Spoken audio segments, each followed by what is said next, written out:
Okay. So we exist. We're doing this. Oh, wait. Can someone go look at my Mind of Snaps and confirm that there's audio there? The YouTube Mind of Snaps? Oh, here, I can actually even do this. Can anyone check on that for me? That'd be super cool and neat. Okay. We are going to go to the kitchen, so I'm actually just gonna start. Because I gotta do my makeup, so let's see if this all works. I'm feeling so excited. It seems strange to be like setting up on the YouTube, on the tube of you. Hey, yo! Yeah, it's working! Hooray! Does this work? Hooray! It puts it in both? It puts it in both? That's neat. That's really neat. Okay. Oh, I have not a hair? It's a string. Okay, we're gonna leave it for right now. Fancy pants! I'm so fancy! My pants are so fancy!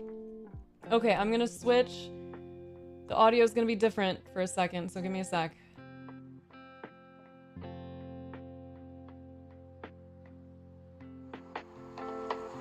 Ceiling fan, ceiling fan.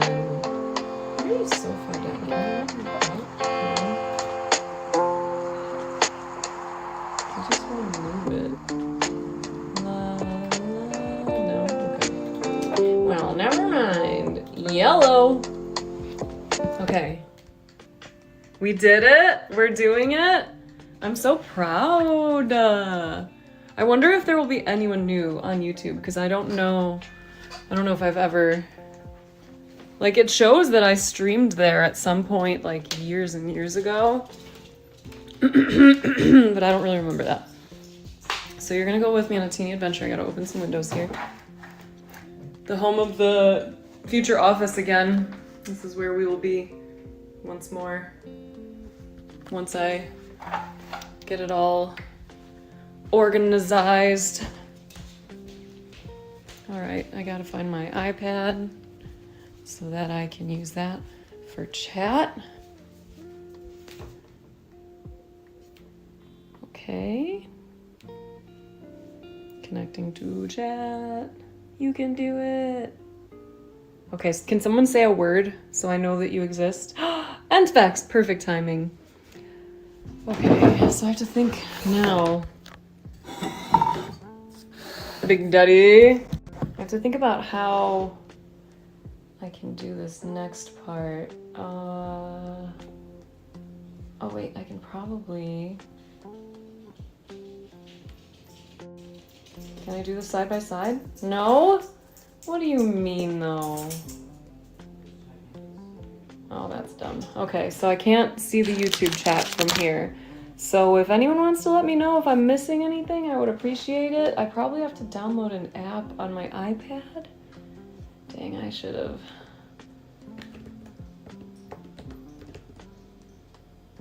Should have done this sooner. I hear you, Lucky. Give me a schmeckant.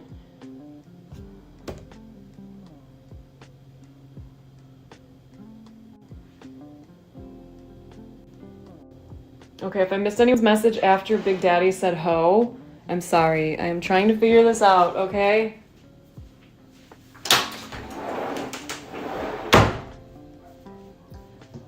Okay, animal food. Animal food. All right, if anyone happens to find themselves on YouTube and they see that I am not responding to a message, so sorry. Ugh, please bear with me. I will be back in my office and I will figure it out. But for right now, we doing we bestest. I gotta feed some animals.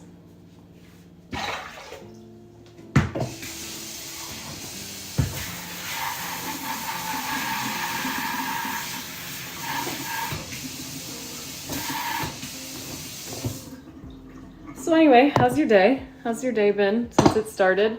It's 10 for me, 10:20, so I don't know how long you've been a person, but I'm still just kind of getting started.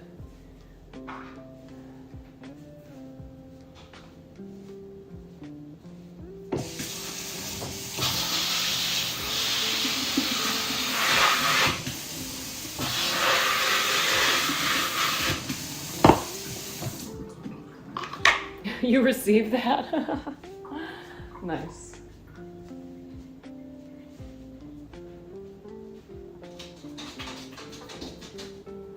I hear you, Chucky Buck.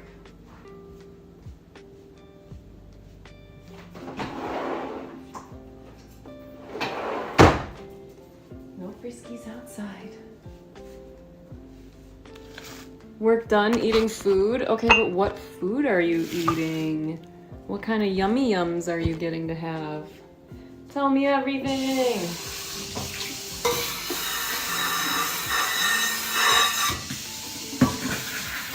When it looks like I peed my pants, I want you to know I didn't.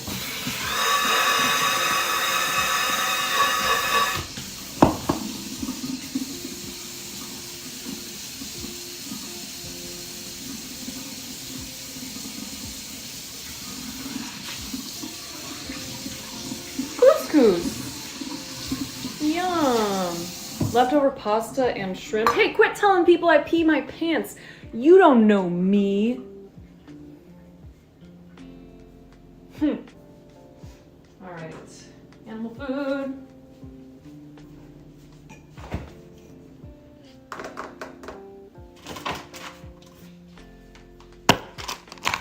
Yeah, you stayed down though, little friskers.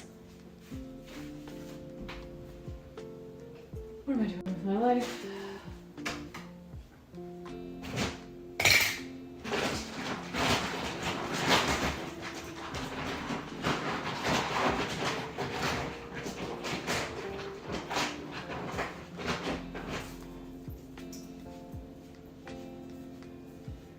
The life of a whore. Yeah. What was I gonna say? Oh yeah. The reason you're all joining me in the kitchen today is also because, and like why I haven't done my makeup yet, because I told myself I was gonna do my best to be on time from now on, to be consistent.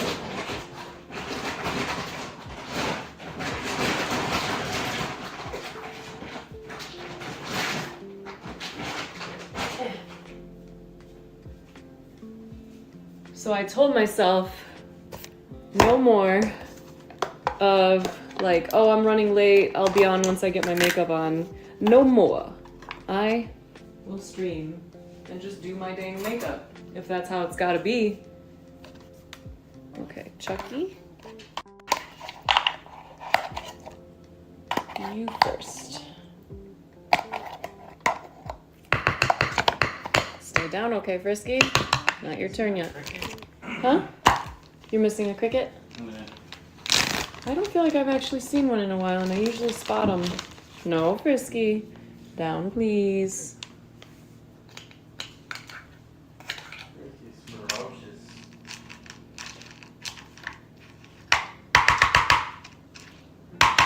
Ew!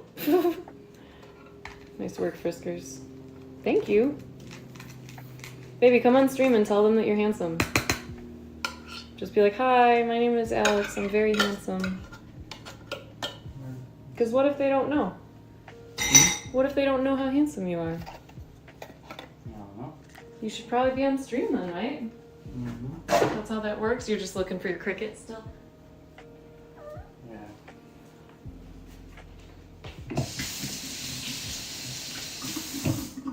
Base boy, what's up? It was the whore, absolutely. Very pep. How very pep of you. Okay, Chucky, you... Oh, you need water?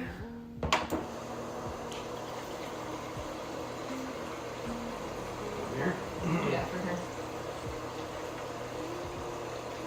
Here's Chucky's food. Here you go, Stinker. And then we got a little memers. Car, maybe? Did you check your handsome dude jacket? There's no pockets in that. What? Oh yeah, we did learn that, didn't we? Mimi, your turn, baby. Your food's over there too, baby. Go on. Been caught red-handed. Okay. Most pressing matters done. Animals fed. Now you are gonna sit with me whilst I do my makeup. Actually, I don't think I need to do this in here. I can do this in my office. Oh, but do I want to eat something?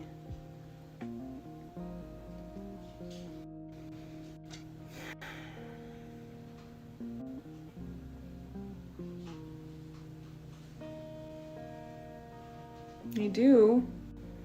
But I want to do my makeup first. Okay, we're gonna do makeup, and then I'll come out and I'll just make myself a little quickie parfait. That's what I'm gonna do, I think. So I'll just start bringing my stuff into my office.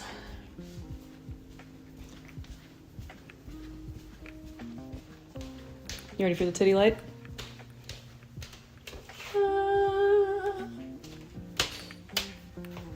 You have crazy news? Tell me all about it. Okay, we're done with this. We're going back here.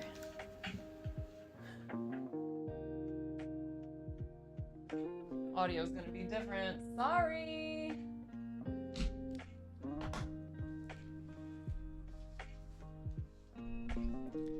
Okay, Lizzie, hi, happy today. I wonder, I have like 1,000 subs on my YouTube account, so I actually wonder if there's anyone who will just get it. Did you get, Lizzie, did you get an alert? Oh, you made a friend! That makes me so happy! And what's the new yum?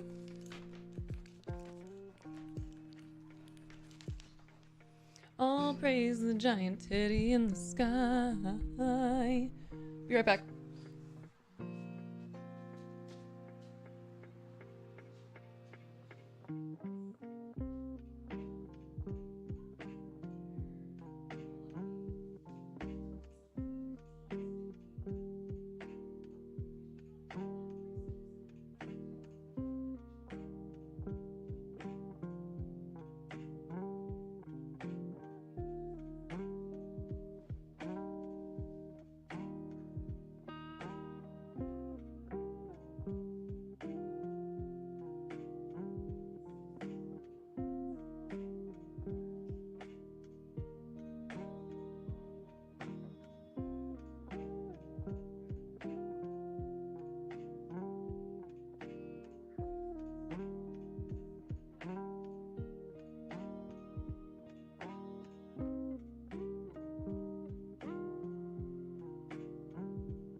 You got a notification? Oh my gosh, hooray!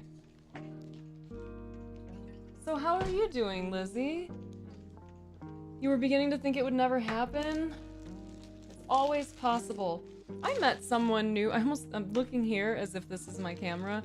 That's a mirror. You're my camera. Hello, Corpus. Hello. Okay. Getting out my makeup.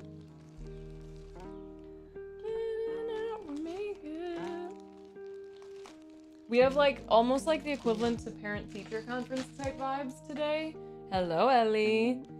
We're going to Bean's school this afternoon to learn about her like kindergarten program. Oh, I want my sweater. I keep leaving you. I'm so sorry.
have to go with this one for right now.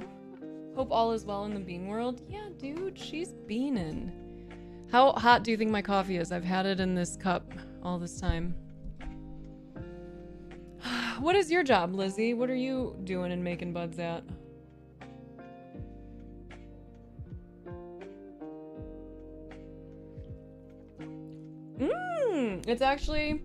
It's perfect. Wow. Oh, I love these cups so much. It feels amazing on my throat. But I'm honestly so perplexed about where that sweater would have gone. I bet it's in my bathroom. I bet it's in my bathroom from when I gave Bean a shower last night. Alright, so anyway, what's up, dudes? How are you all feeling on this fine day? Look, this is what I've been doing. You can't see it, actually. And I don't want to spill myself.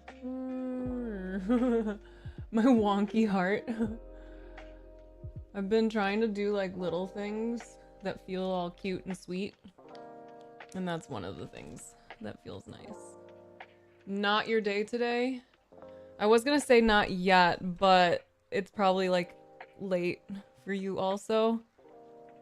Oh, I think I remember you telling me that, Lizzie, that you're a 911 dispatcher. By the way, friends, if you just got here, I'm doing my first ever multi-stream on Twitch and on YouTube.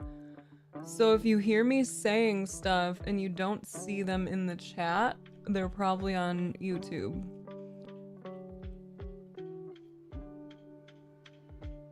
Hey, that's neat.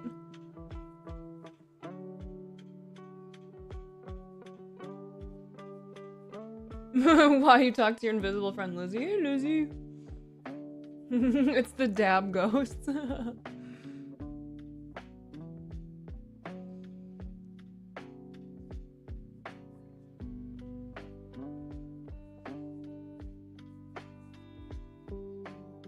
I'm trying to do some nice and quick makeup because I just want to have my coffee and chillax.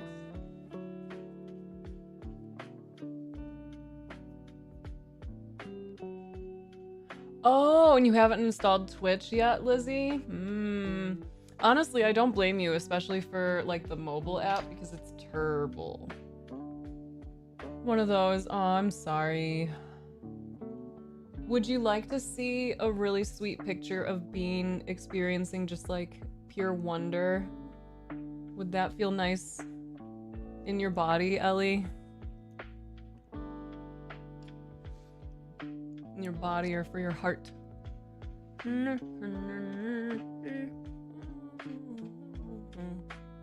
Oh, yes. Yes. Okay, give me 1 second.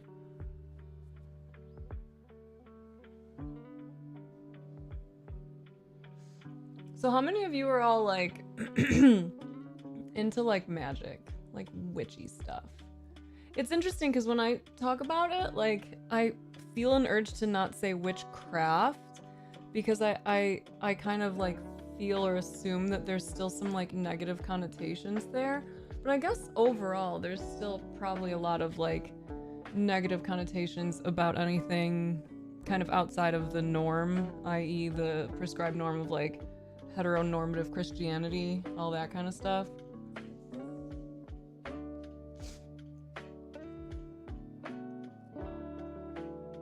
Cottagecore light witchy. I am loving it. It just feels like another way to imbue your day with intentions, and I believe very much in the power of that. And it's just been so fun, dude. I really like it. I'm real, guys, I swear. Lizzie says that she's real. So you gotta believe me on this. My real friend told me that she's real, so believe me. Oh, I do. I always have one. Hooray. Got you. Yeah, I think I'm like in that space now also. Okay.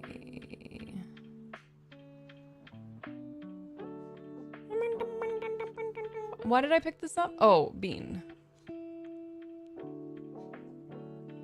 Actually, I have one I can show you just from yesterday too. That's really sweet.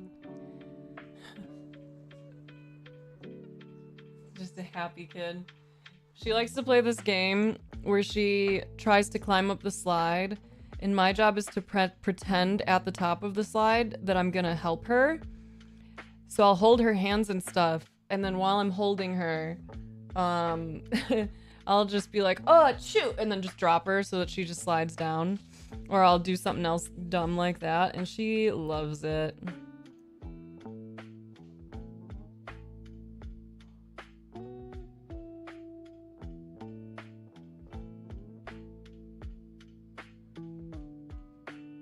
Okay, this is the picture I was thinking of.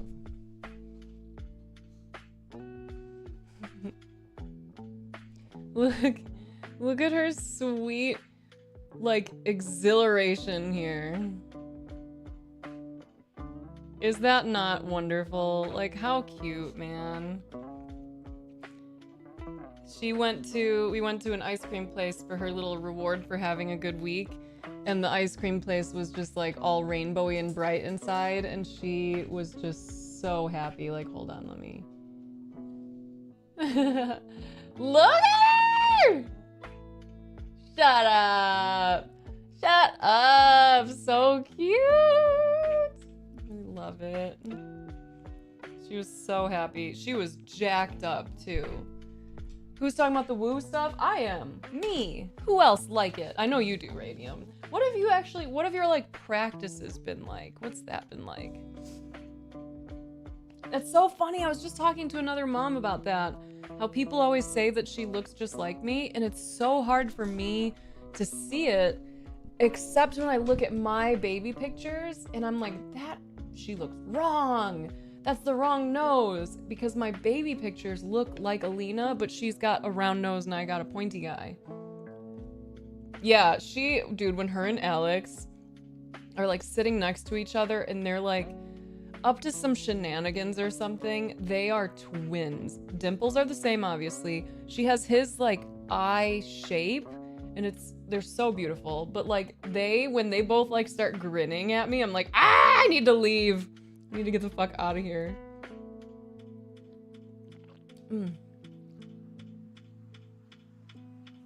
Yeah, as a super fresh baby, she was Alex's dad. And then she was Alex. Oh, wow. 7 months. Time fucking flies. Oh, I didn't take out all my brushes. Silly me. I'm gonna be switching offices because my sister-in-law and her year-ish, yeah, like a little past a year, old baby, they're gonna be moving in with us temporarily. But I'm excited because, first of all, I love babies. And I think Alina is gonna love having her in the house with us, getting to like spend more time with her little sweetie cousin. Tony, thank you so much. I'm only gonna give you a dinger. I would have whacked it for you, but I'm mid-makeup. Bean is definitely my twin. Aww. That's fun to imagine. I do wonder what she's gonna be like when she gets older, my invisible friend Lizzie. A mid-makeup dinger instead of me, getting up in the middle of makeup and whacking it for you, and, I've already got something in my hands. I can't go and grab and grip right now.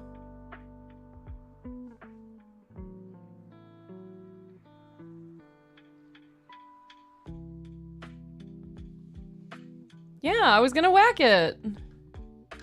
Whack the gong, obviously, bass boy. What? I did a bunch of wishes this year. That was like one of the witchy things that I enjoyed. I did a bunch of wishes for solstice based on some stuff I saw on the TikTok-y. By the way, if any of you are on TikTok, I've been posting there a lot. So if you are already on TikTok and you don't think like, boy, I should get the fuck off this app, because like I would be equally as happy if you deleted the app and like did other things. But if you are still on TikTok and intend to remain on TikTok, then you might want to find me on TikTok. Mind of Snaps, that's me. What color am I doing? I'm gonna do this one. Lizzie, look! Lizzie's real! She's a real boy!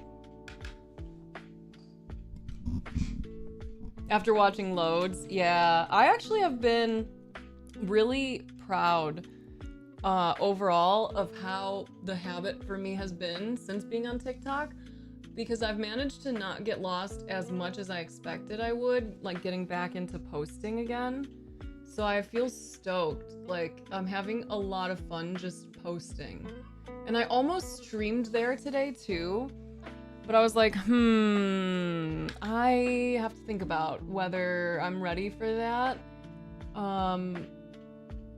Especially because that one, like, there are people who found me. Because, you know, like, when you log into TikTok, it's like, hey, let us have access to everything. Do you want us to just text all your contacts and, like, tell them that you're fucking around on TikTok now? And so I was like, no, actually, Tiki-Taki, I don't want you to have my contacts. I don't want the people in my phone to know my stuff. Like, that's not really necessary. But it did it anyway. And so some people from like Bean's school, like moms of kids in Bean's classes, found me on there. And I was like, okay, we're rolling with it. This is the year of release, and I am not gonna overthink any of this stuff, even if it's tied to my parenting, because like that's something, boy, being a woman in this world and the way that you get judged for everything, and then when you're a mom, the way that you get like so aggressively judged for everything, I was a little nervy as soon as I started seeing people like from my real life on there. I'm like, oh man, I don't want you to like see the stuff that I like talk about, especially because I know that I tend to be more radical than a lot of the people I meet in my area and in the world. So I'm like, ooh, I don't know, this is gonna be strange. But this particular time, I am actually feeling like, I think I'm in a fuck it space. Especially because I feel that like, I've gotten to a point where I have prioritized learning how to speak in ideally like a pretty non-divisive way. So I'm pretty happy about that. Like, I feel like I'm actually not that scared to have people find me on there, you know? Yeah.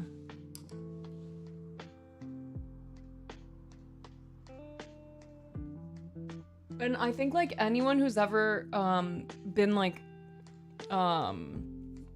what is the word? Targeted online, you've had like an amount of people kind of going after you and getting all up in your business.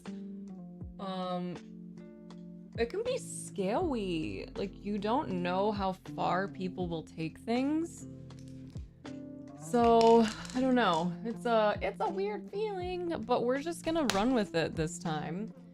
Cause I am tired of like hiding out, you know?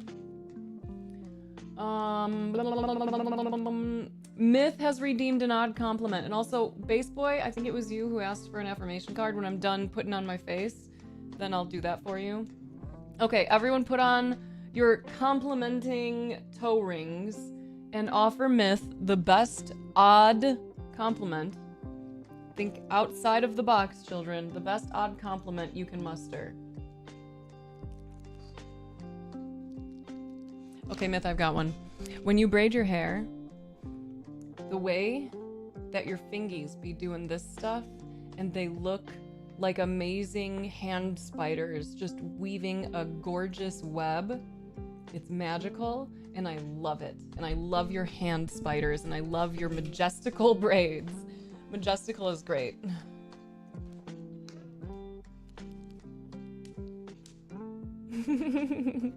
Myth, your aura smells very normal today. That is an odd compliment. That is good. Okay, no one talk to me for a second. Even my daughter knows that if she sees me doing eyeliner, that she can't speak to me, or else like I will just break. So don't say words to me.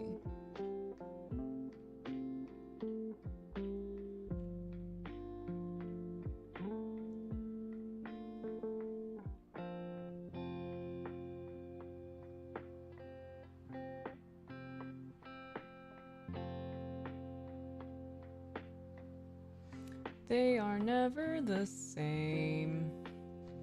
Not a tutorial this time.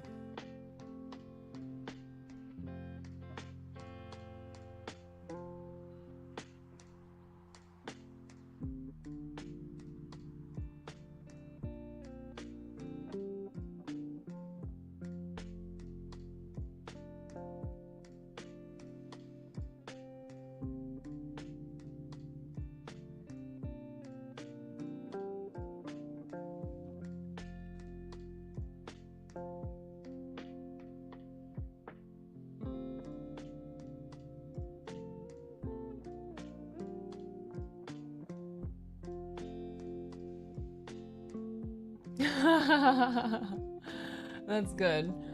That's good, Melphis. Just makeup. Yeah, because I didn't have time to do it before stream today.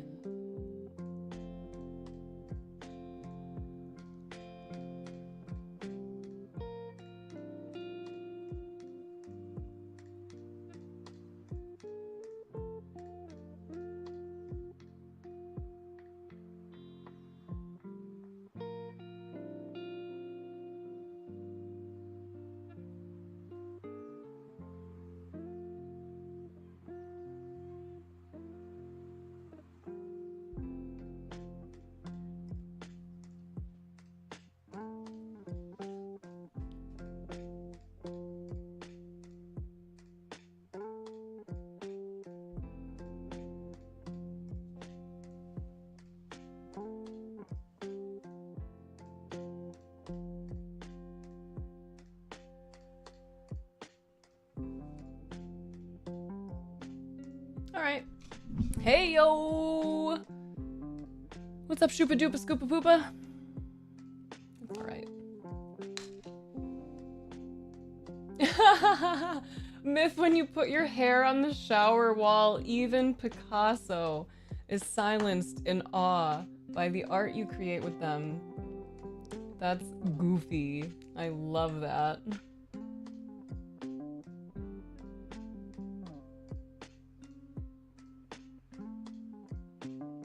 When ordering takeout from the drive-thru. Oh, wonderful.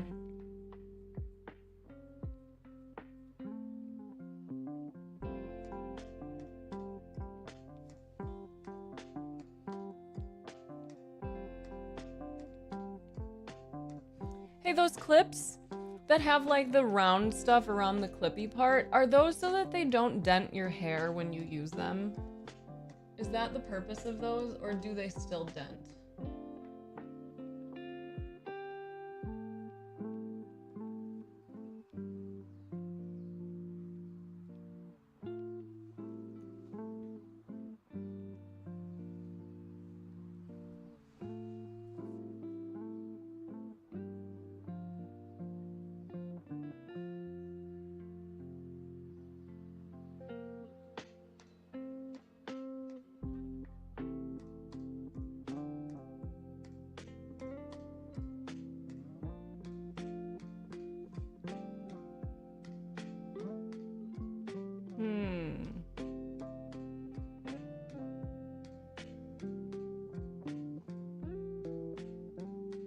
I always see girls like using them when they're getting ready.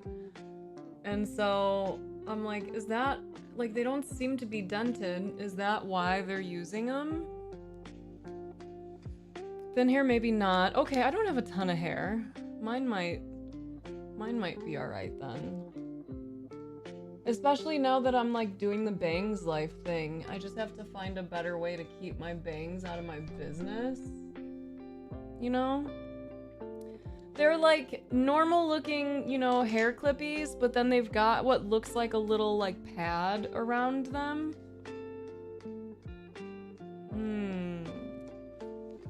Interesting.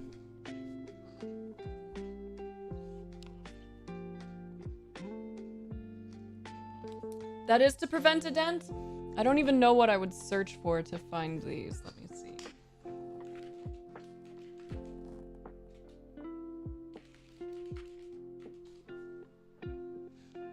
Creaseless clips. They call them creaseless clips, apparently. Oh, okay, so I was talking about...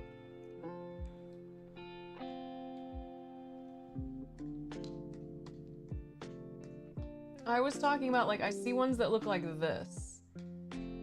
Because that was my guess of why, like, that this, like, padding here is, like, what does it. You know? Wow! Did it work? Are you seeing it? I can't see what you're seeing. Okay, yeah. So I was thinking like these, but apparently these also no creasy. I've been seeing these like everywhere lately. These ones with the little like, cause it's like soft.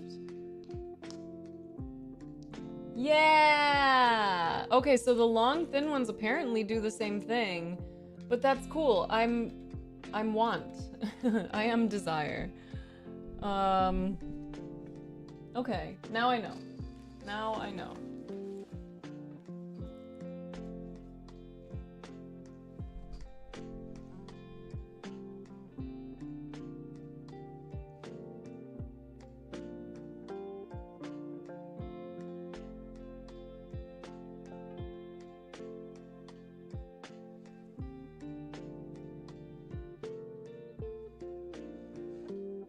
Do you find it relaxing watching people do their makeup?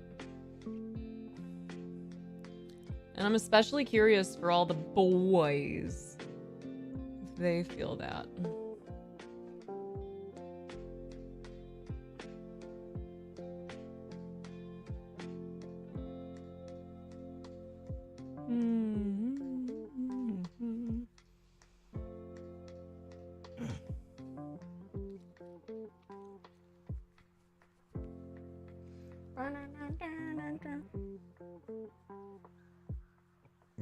Bless you. Hell yeah! Mild disinterest? That's fun.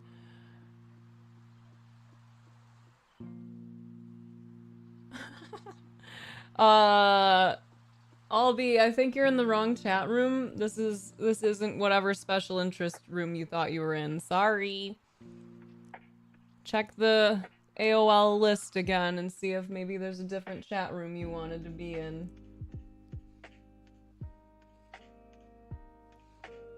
Fuck yeah on quitting nicotine, by the way. I think that's a super neat and dandy idea. Super cool. Also, it's so funny how, like, I have no clue how old any of you are, except for Melphis, because Melphis is my age and we're twins. So, like, that's cool. But aside from that, I have no fucking clue. I think I assume that you're all both younger than me and also the same age. So, like, dude, for real though, same thing with like eating out, right? Like if you were to order delivery anything, what's the cheapest you can spend to get something delivered to your space?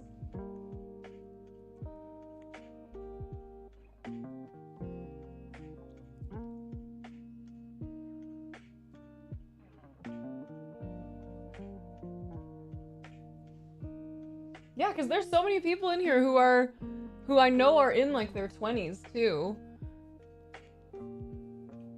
$40 minimum? I almost raptor screeched there, but then some saliva surfaced and I could no longer, because I was gonna spit if I did. Bruh.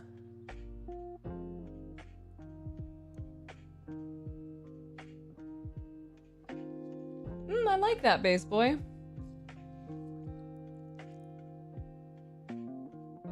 I'm just about done anyway. 14 is like actually kind of reasonable. My guess was that it was gonna be like 30 at least. But like, Irma Gur, that's a lot. So, seriously, Snaps nicotine? What? What? you talking about me? I don't be smoking nicotine anymore. I haven't had nicotine since... Well, actually, I took a hit of one of my siblings. It's me. I'm bitches. I took a hit of one of my siblings' vapes like a year ago when we were out to dinner, and I was like, I'm actually kind of curious what this feels like. Me that night in bed.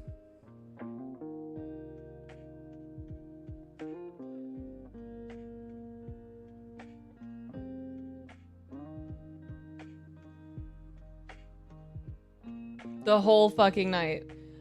It jacked me the fuck up.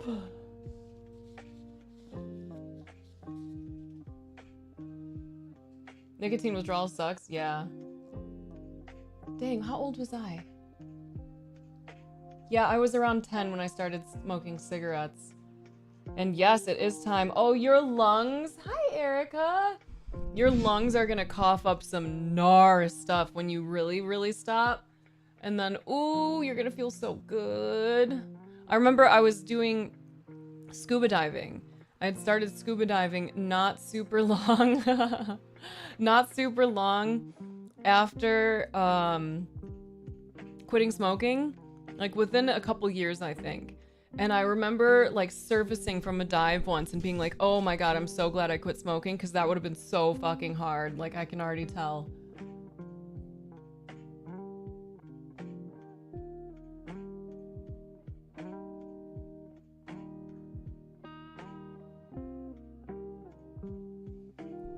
You will be asking for all the support tips in the Discord. Dude, you know what's awesome is you're already doing the thing. The fact that you were practicing the like urge surfing, that's such an incredible start. That's how you slowly widen your window of tolerance so you can handle like, ooh, this one makes my skin feel itchy, ooh, you know? And then you wait and you watch, and eventually some other sensation or experience comes in.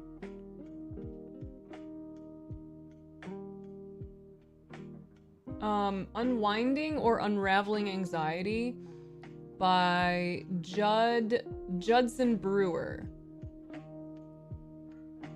I would recommend that as well. He talks about his smoking cessation work. We've discussed it in stream and in the calls before too, that like, you know, the people weren't instructed to quit smoking. They were instructed to smoke whenever they wanted, but just pay mindful attention to it. You would take away the ability to feel itchy? Really? You wouldn't allow yourself that human experience of itch? A roll-up. That's like, is that like a cigarette without a filter? Just like a quick rolled one?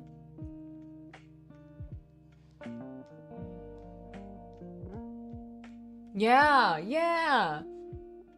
Girl, that's why whenever people try to like credit me for any of their success, I'm like, bro, don't even. I be talking. I stay talking. Your capacity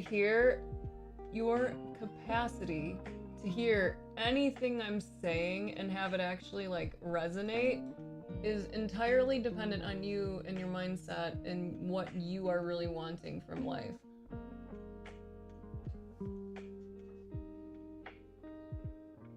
Oh man. I wanted to do... Wow, that's interesting, Schuper. And also, I bet that worked.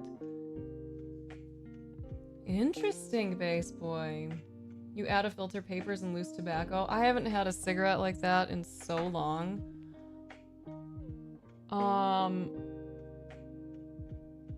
Where was I?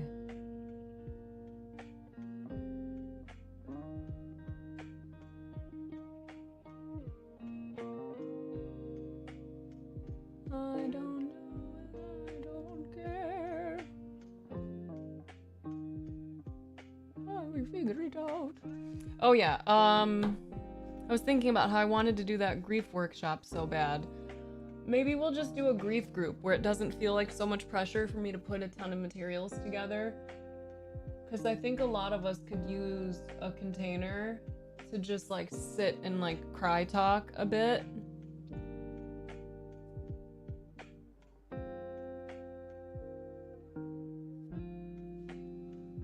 Lexi. How are you doing today?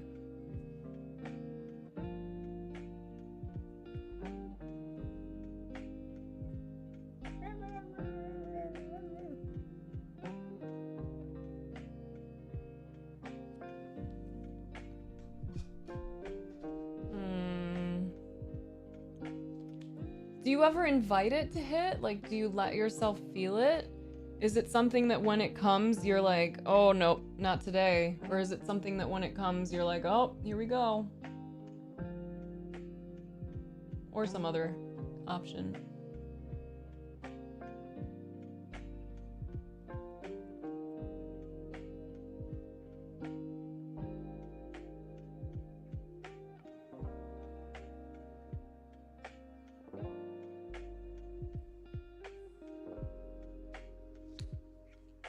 A card for Tony? Aww. Yeah, it's hard doing overnights, Base Boy. It can be really hard on like your mind and body too if you're not a person who's kind of like already set up to handle those overnights. So the recommendation is like that I would offer people is like work on trying to find a space, another job at some point where you can have like more normal hours because it's hard. It's felt frustrating seeing it. Trying to regulate yourself has been proven challenging at times. I'm unsurprised that it's the regulation aspect is difficult right now, especially if when grief, which is so real and so raw and so like, you know, that's what you're feeling. When that arises and the initial response is like, ugh, you know? I think personifying feelings can sometimes be useful for this, to imagine that there's like maybe little Tony in there who is like, I'm feeling really sad. This is really hard. And then being met with like, oh, go away. You know, of course regulation is hard after that. You got a kid in there that is really sad and wants to be heard. Right. Oh, that's interesting. Lexi, wait, I'm guessing the 98 relates to your age, so maybe this is a silly question. But like anxiety makes me feel more emotional. So yeah, like set and setting is very good to point out there.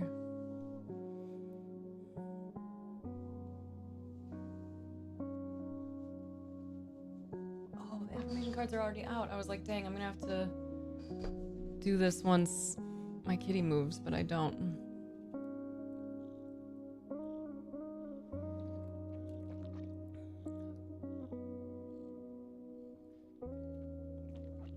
There was more after that, but that was step 1. What were the other things you did?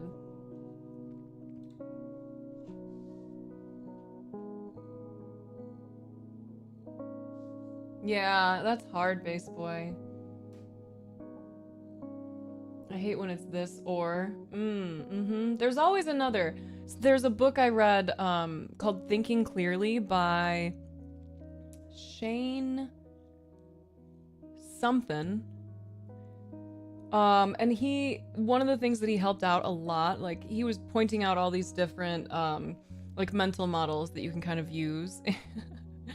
And one of the ones that has been so fucking useful for me has been like to watch for binaries, because there's almost no instances, you know, in our daily lives where things really are that black and white, where it's just a this or that. There are, you know, whatever, you're gonna have examples, but I said almost. But it's our brains have been wired to think that way.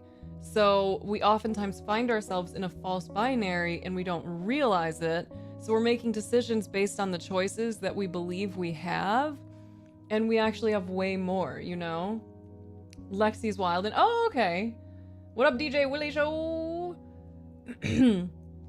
So yeah, I try whenever I catch myself saying like, well, do you want to do this? Or like, well, it's either this or you do this. Then I'm like, ooh, actually, hold on, let me think. Because I might be believing there's a binary here. I hear what you're saying too. I know that can be a good strategy for dealing with heavier emotions. And what's coming up? What's coming up for you in response to what I shared? Okay, I can't do affirmations until this kitty is very happy and like she's getting there. Aw, Lizzie. I'm so happy to see you gals here today. All you wonderful critters.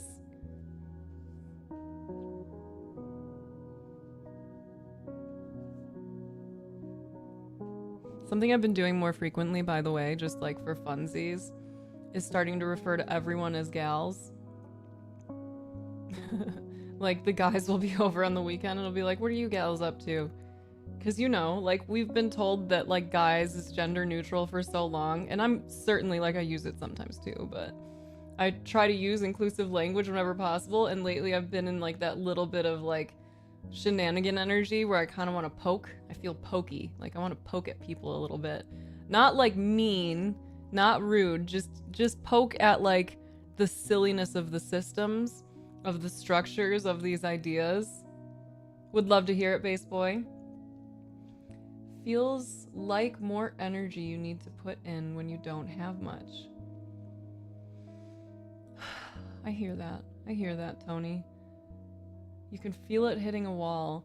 Okay, so what's coming up for me is that wall might be your ego, your mind, saying like, this will take too much out of me and I don't have it. And I think whenever we can remember that our ego will always fight for a smaller self because it wants to believe in its own truth, its own reality, its own realness. So when the ego says this would be too much for me, oftentimes what it means is this is going to be too much for who I think I am. But you are more than that. And it's not necessarily going to be something that like you feel enlivened after experiencing this.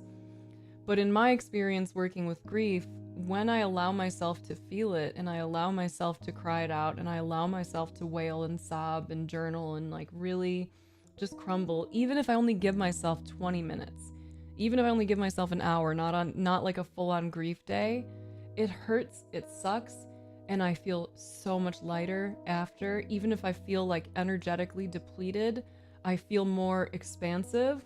And then the next day, I feel more like myself. I tend to have more energy because the energy it takes to suppress something that big is significant.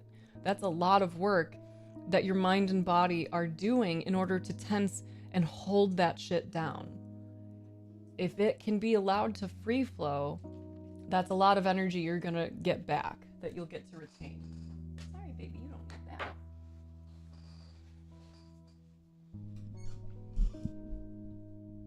Oh, boredom is underappreciated serenity.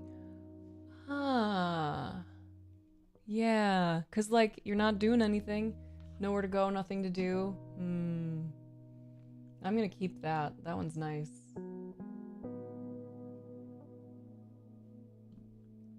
Okay, how do I get to my things and see?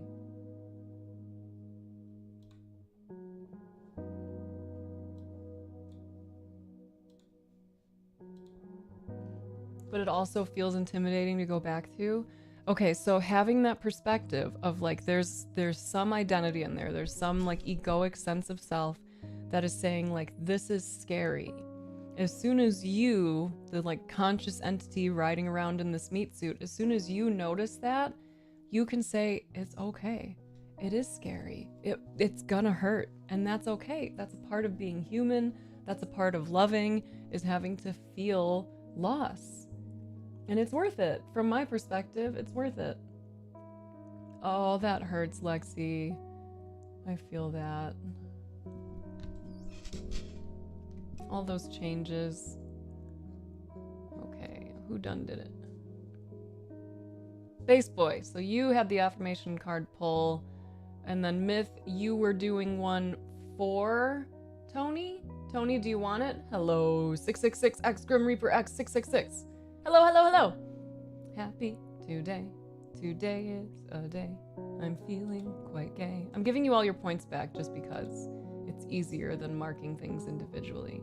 You are the bringer of death.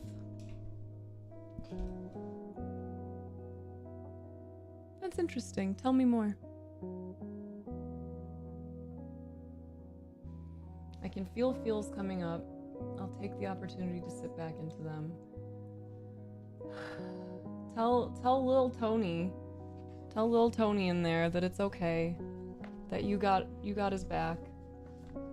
It was Bean! Hello, hello. Tony, do you want the affirmation card that Myth has requested for you?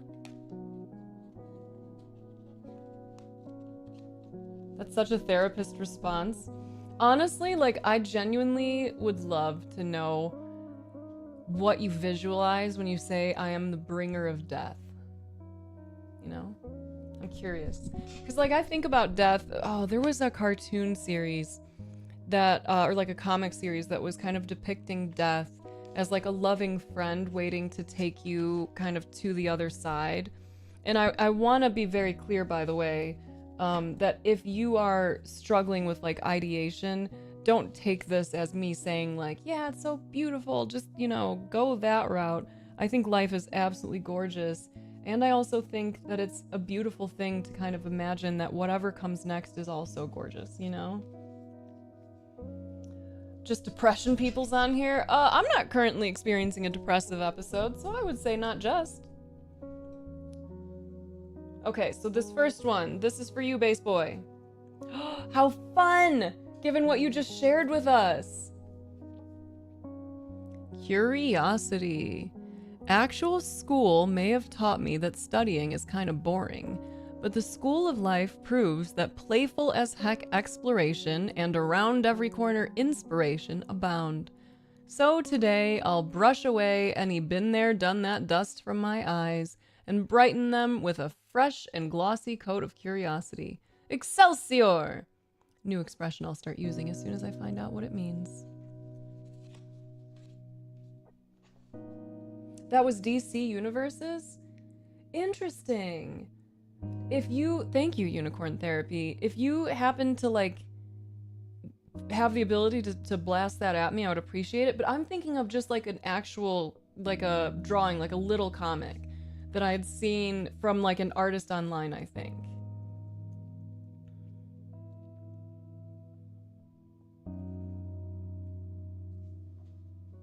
I feel like my headset is starting to go out. Okay, and then this one.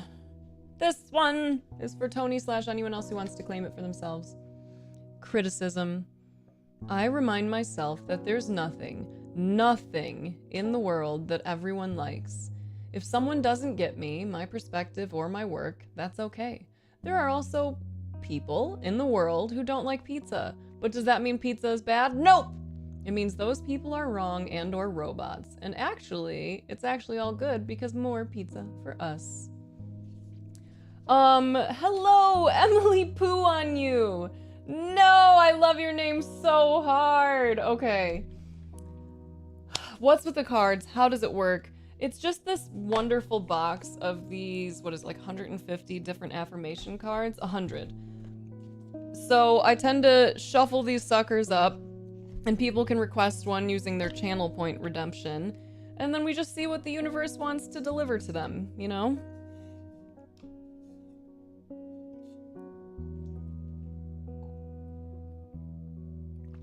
You have to use that one with your clients?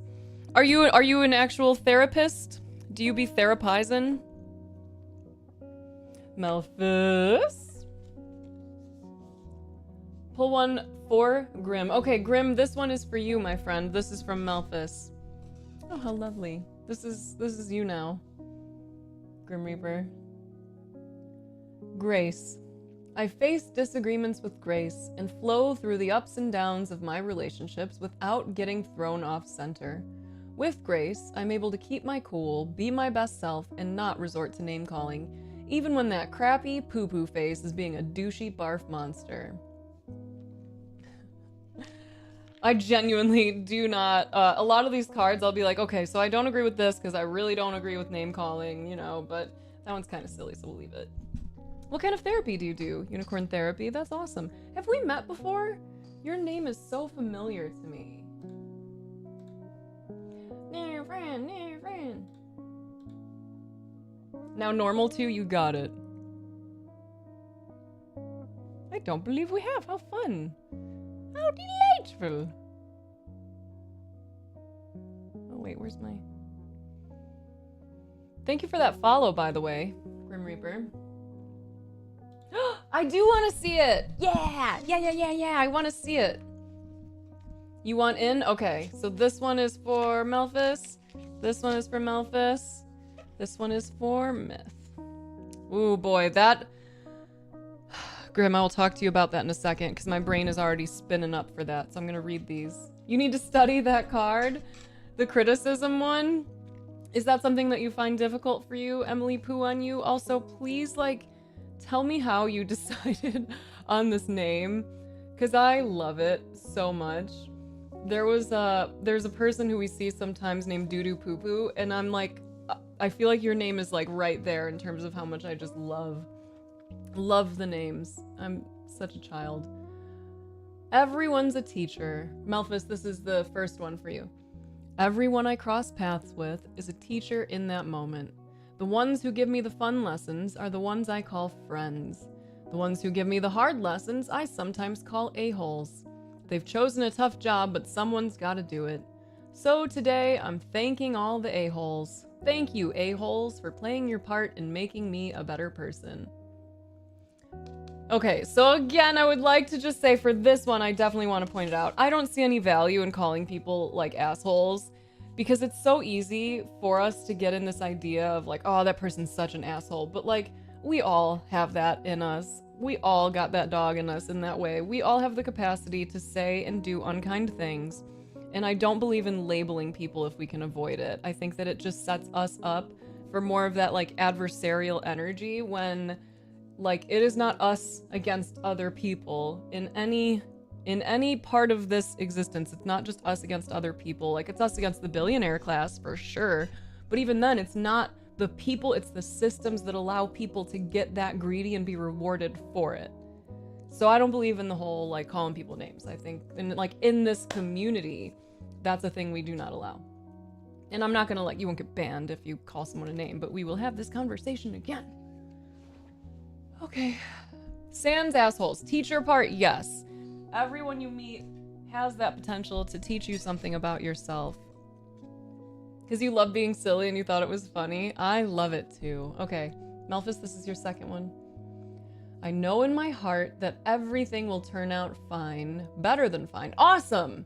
So I'm willing to have faith and trust that anything that isn't awesome will eventually lead me to something that is.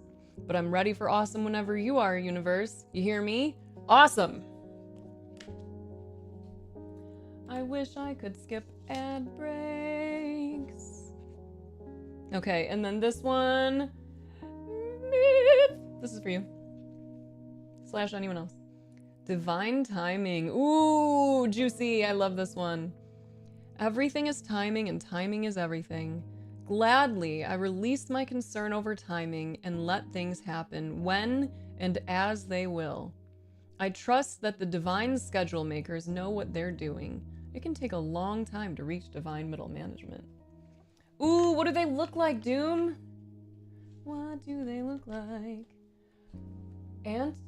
Aesthetic therapy in order to help others blossom in their personality. What other modalities do you tend to rock with? Wow, this sounds like something I just talked about with another therapist. Skills-based approach. Okay.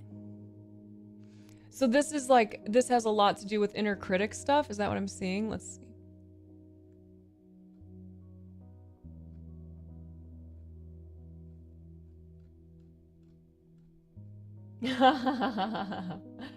Yes. Myth. Okay, lately I've been having so much fun. I think we talked about this in the last stream too, leaning into like manifestation, but also keeping in mind that this isn't just the woo-woo, like, all you have to do is think it and then you'll have it.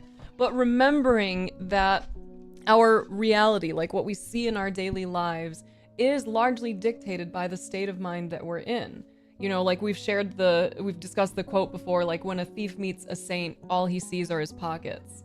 Like Alex and I were driving home from his parents' house somewhat recently, and he was hungry, so he was seeing all the like fast food places. I was really craving caffeine, even though I can't really have it anymore. So that's all I saw in the world, is all of the coffee shops that I wanted to get a coffee from. And my mind was like, stop there, stop there, stop there, stop there, stop there. And I did not. But it was such a cool reminder that we're all experiencing this, same space so vastly different, because our desire systems, our goals, which are kind of like intertwined, our energy in the moment, like what we're feeling, are we allowing those feelings? Are we repressing or suppressing those feelings? All of these things are impacting what we actually see, what we perceive. And I think that's just so cool to keep in mind. So when you're thinking about like manifestation, I think it goes super woo-woo, super fast, and it can easily be backed up in a more like scientific manner where you're recognizing that like the energy you're putting into things matters. The way that you work on your frame of mind matters. Exactly. Hold on, please.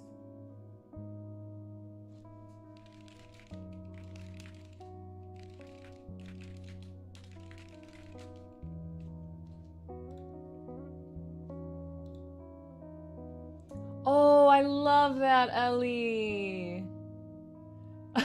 Ellie, it's so pretty. And also, hold on, I need to tell you something super quick. When I first glanced, because it was teeny tiny on my screen, it wasn't really big, it was really small, and all I could see was the general shape. My first thought is it looks like a penis. Which like makes it cooler also, and funny. I love it though, like genuinely. But when you when you see it from far away, that's a penis. That's a weenie. That's a dick. It even has a tip, although the tip is kind of like fallen off. Like that person had a botched circumcision or something. Oh, cool, Doom. Okay. Going through a journey of discovering Twitch. Is this your first time? Like, are you very new to Twitch? Oh, you've had this account since 2013, but like... Oh, like discovering different things on Twitch aside from gaming, maybe?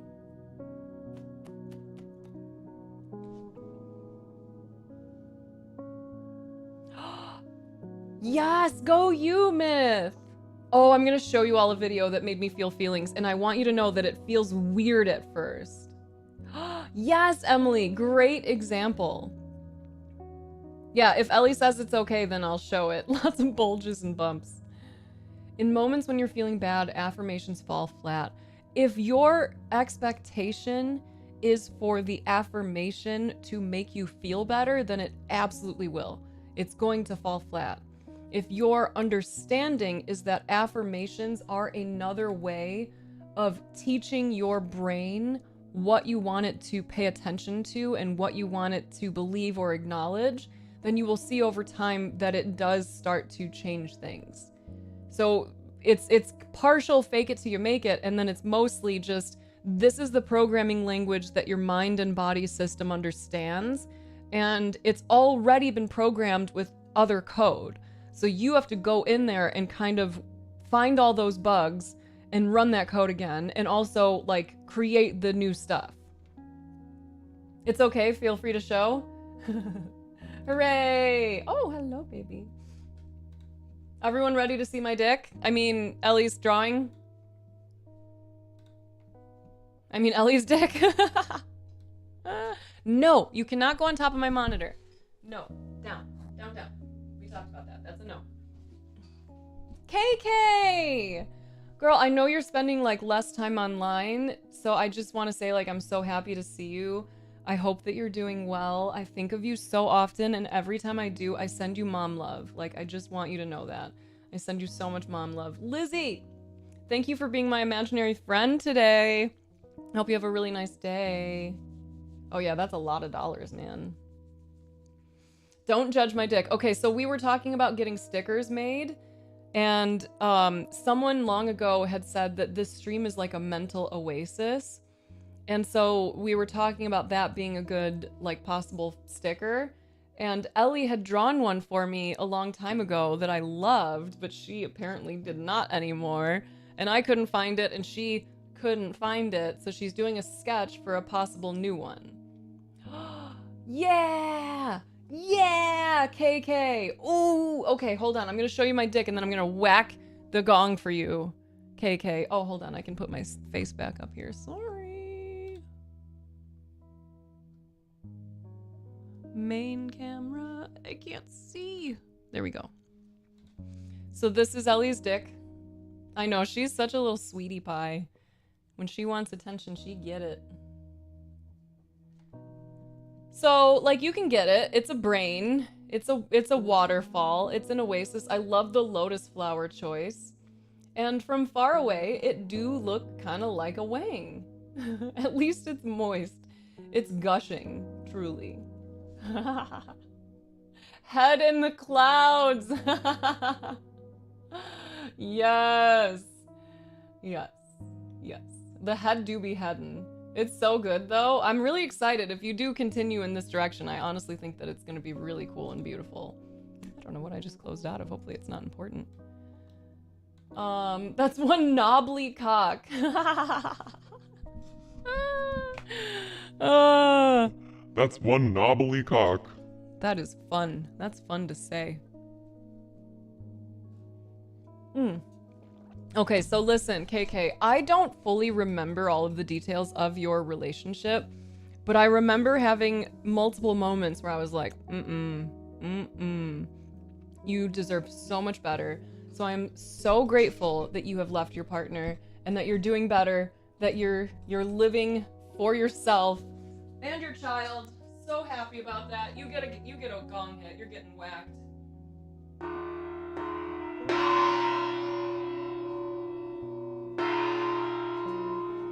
Yeah.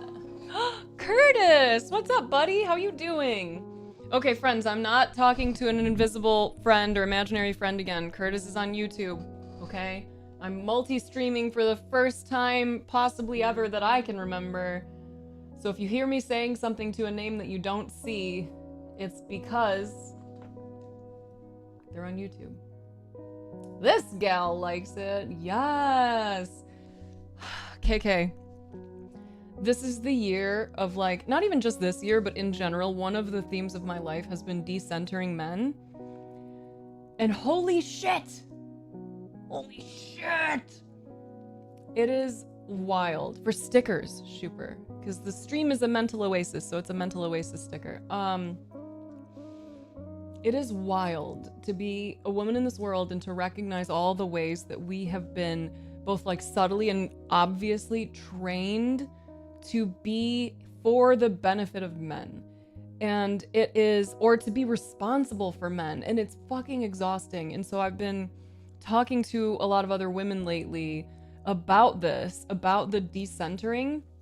And oh my God, it's so, it's so fucking good.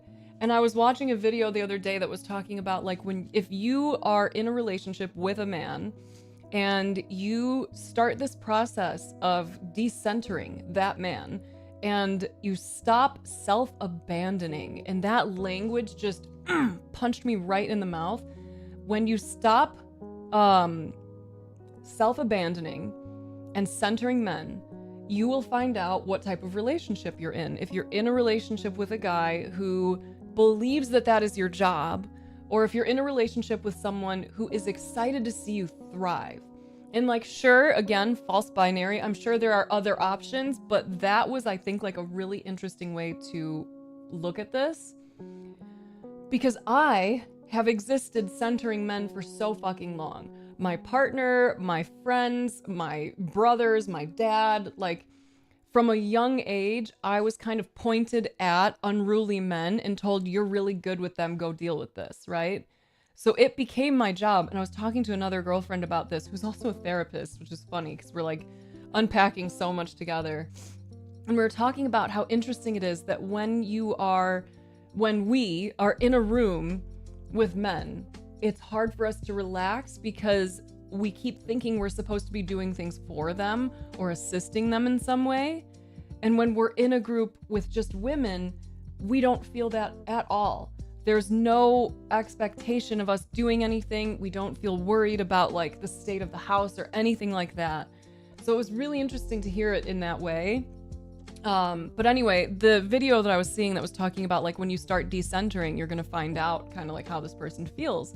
because we deserve to be in a relationship with someone who sees us, you know, stopping with the self-abandoning, starting to really prioritize our own needs and our feelings and be kind to ourselves. And the right partner for you will see that and be like, fuck yes, go you.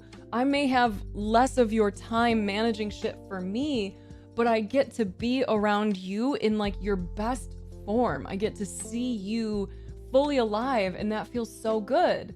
And so I've been really fucking happy because since I started working with this like really intentionally and consistently, my relationship with my partner has improved. It has gotten so much better, and he is very supportive and has been like, I'm so glad you're doing this. Like, I'm so glad you actually went to your sister's house and hung out and did this thing. And I'm like, yes! Ah! Oh, Curtis, it's been a shit show, but I am grateful to exist, and I am grateful to exist. That sounds beautiful, Ellie. That sounds beautiful. Yes, and listen, KK. Listen. I am gonna point and be aggressive, and I am going to demand that you say that again without the I feel like. Just say it, girl. Say it with your whole fucking chest. I am a very kind and wonderful and beautiful person, and I deserve to have a partner who sees the same and roots me on. Say it. Oh, that's really cute. Oh, this little goofy dude. Didn't I do a great job? It feels so like, okay, you want me to infantilize you? Okay. Okay. Yes. Lexi, we were just talking about the black and white thinking too. Were you here when I said that? How interesting that is to keep that in mind, that when you catch your mind in a false binary, just start asking the question, what other possibilities might there be? Yes! I'm hitting the gong for you again. You're getting a whack. You're getting whacked. Yeah. Because you are. And that's for all of you. All of you. Hell yeah. Huh? Oh, you sent me a thing?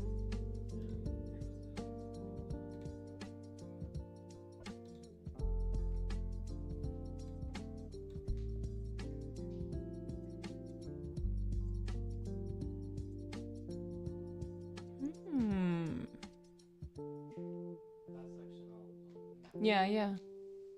But it was taken from So you went through all the notes and stuff? yeah. Cool. Yeah, I think this is really cute.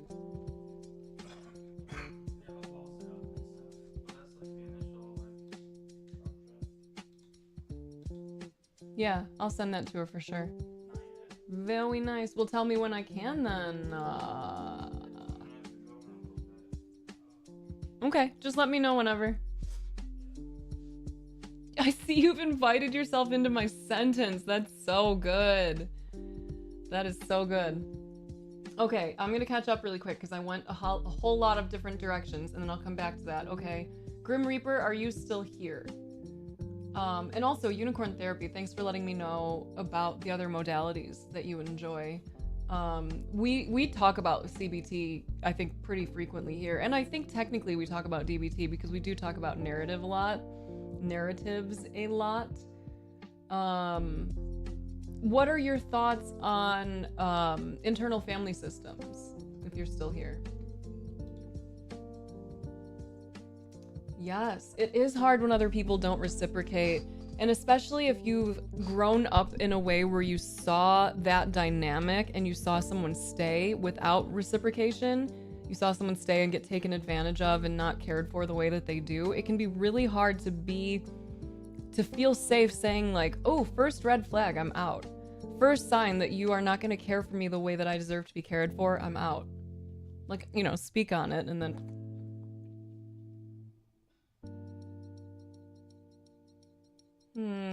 You're currently having a cry because you're only thinking of the worst case scenario of never feeling better. Lexi, first of all, I want to just say I'm really sorry. Like, I'm dealing with some health issues myself. It's really scary. It sucks. These systems, are disgusting. We all deserve so much better. And I'm just going to take a quick little aside here to say this is the billionaire class's fault. This is the fault of white supremacy, of the patriarchy, of capitalism. You know, like, you and everyone else in here, we all deserve so much better than this. And the fact that we are not receiving it is cause for alarm. We deserve better, and I hope that we're all doing as much as we can to advocate for that, to work towards that, and to build community so that we can have as much support as we possibly can, given that the systems that are supposed to support us are not doing it. And if we're talking about like physical pain, discomfort, are there any parts of your body that, if you tune in right now, are there any parts of your body that feel either pleasant or neutral?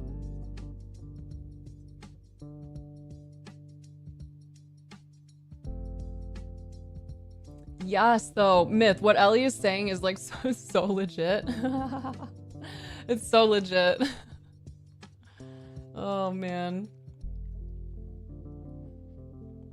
Hi Jade Raven, happy today. Flood, what's up, what's up? Is there gonna be stream VODs on YouTube now? I think it saves them automatically. I think so. Okay. Lexi, what part feels like pleasant or neutral for you?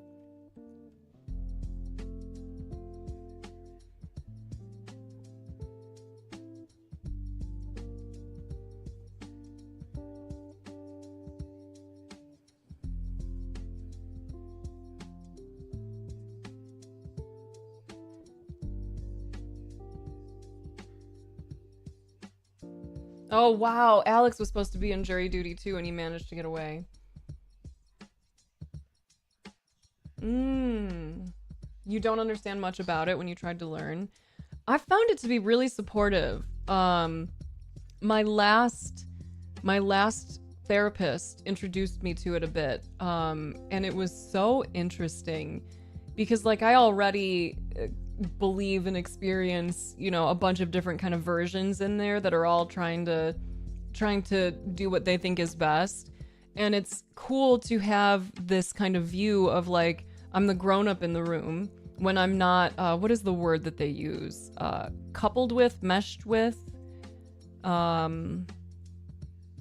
I think it's something like that. When you're not basically like one with whichever identity is kind of running the show, you get to recognize those, engage in dialogue with them, and then tell them like, hey, I get that you don't get it because you're like a fucking 10-year-old version of me and you don't quite have access to all of the understanding that I do now. But like, we're actually safe. You know, that guy can't hurt us anymore. That person isn't here.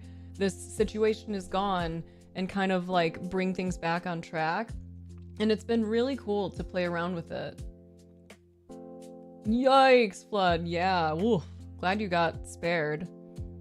Also, look into jury nullification in case any of you ever do end up in jury duty. Whenever possible, if you're in a position where you can actually afford to do jury duty, you might be able to, definitely don't mention that you know what jury nullification is if you're getting interviewed or whatever, but you have the ability to potentially convince other jurors to, what is the word? To like, drop charges or whatever, to not pursue the punishments or whatever of a certain law if you believe that the law itself is unjust. Yeah, that's sick. Albie, love that for you.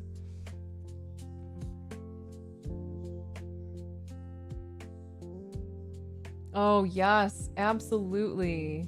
No, don't worry about the long run-on sentences. Like, if I can understand it, cool, and if I can't, I'll just ask for clarification.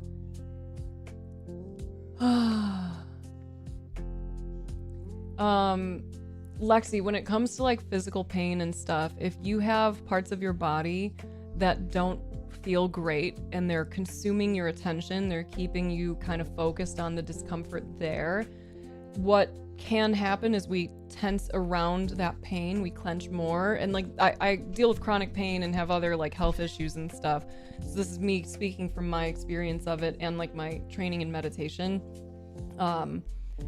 It's really easy for us to do that, right? To like kind of if your stomach or your, like for right now, I'm dealing with like cramps and abdominal stuff because I'm dealing with some like kind of unknown stuff. And if I am paying too much attention to them and like wanting them not to be there, then I tense around them and it hurts worse and I feel worse. But I learned this technique called pendulating and titrating, and I found that to be really, really useful.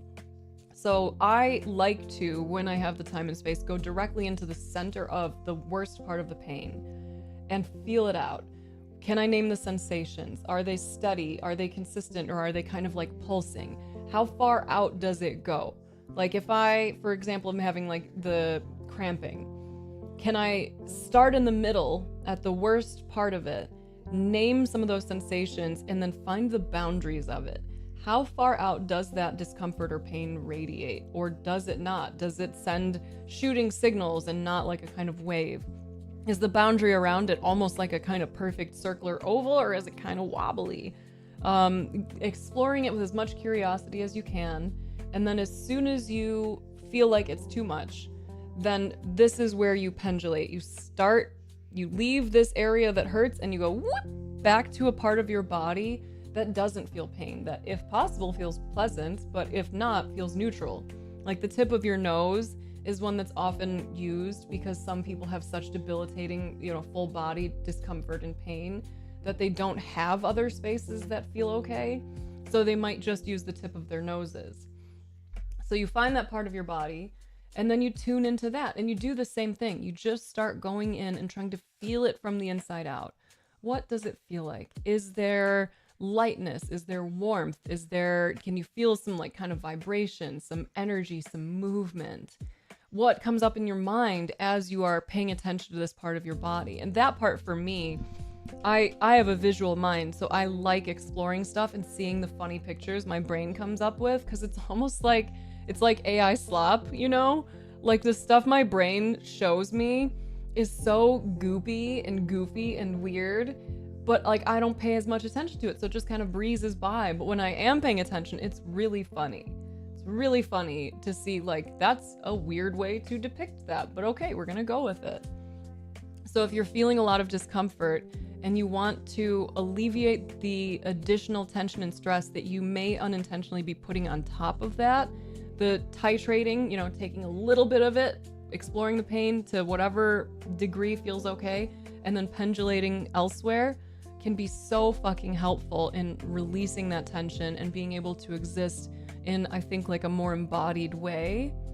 And that strategy can also be useful for emotional pain, for, things that are challenging mentally, stuff that's really fucking up your brain. Okay, I'm gonna go right into this thought, this belief system that is fucking me up, that is really heavy, that is really hard, and I'm gonna explore it. Like, why am I believing this? What am I feeling when I believe this? Or what am I unwilling to feel as I explore this? So not like, oh, I can't believe I think this, because like your brain is just secreting thoughts. It's funny and weird to say this, but it's not that deep. Your brain just like shits out thoughts all the time, and a lot of them are really goofy, a lot of them are wrong, a lot of them are misinformed. So you go right into that thought pattern. What am I believing? Where does this come from? Okay, interesting. And then if it starts to feel really big, then you again leave and you pendulate over to something that is wholesome, something that helps you to feel safer, something that maybe brings joy or gratitude. And personally, I know a lot of us who exist in this world don't know how to switch from something like intense shame or pain or internal suffering or grief over towards something that feels lighter, because it just doesn't seem possible. But gratitude will blow your fucking mind. Gratitude is wild how powerful that is. So if you are stuck in a mindset that is just hurting you and you want to start shifting it, notice it, name it, see what's actually coming up, see if you can offer yourself some care and compassion, and then say, okay, I'm going to leave there now. This isn't a pushing it away. It's not get out of here. I'm so mad that I'm thinking, feeling, experiencing this.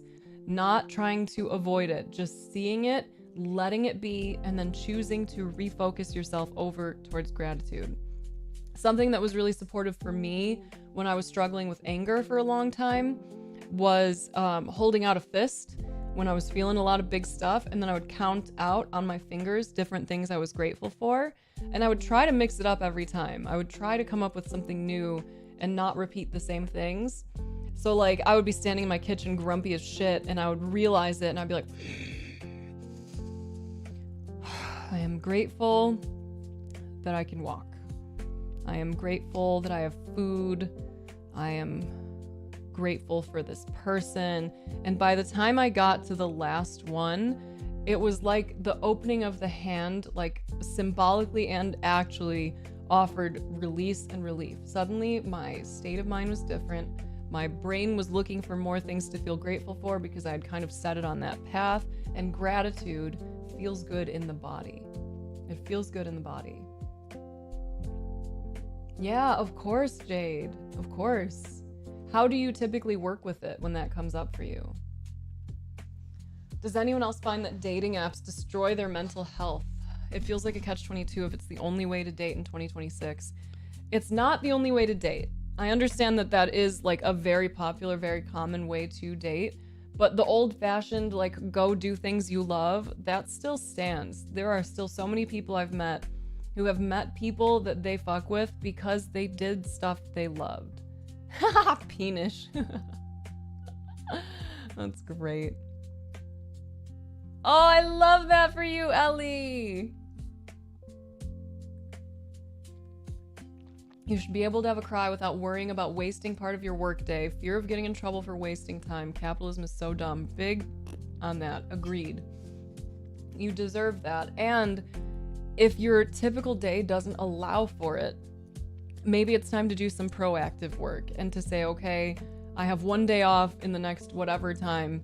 I'm going to plan a grief day. I'm going to plan a day where I can sit and feel and cry and just like rage at the systems. And then I will take a breath.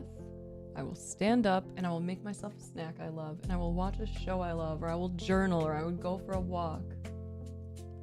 Love it. Love it, love it, love it, Ellie. Hell yeah, Flood.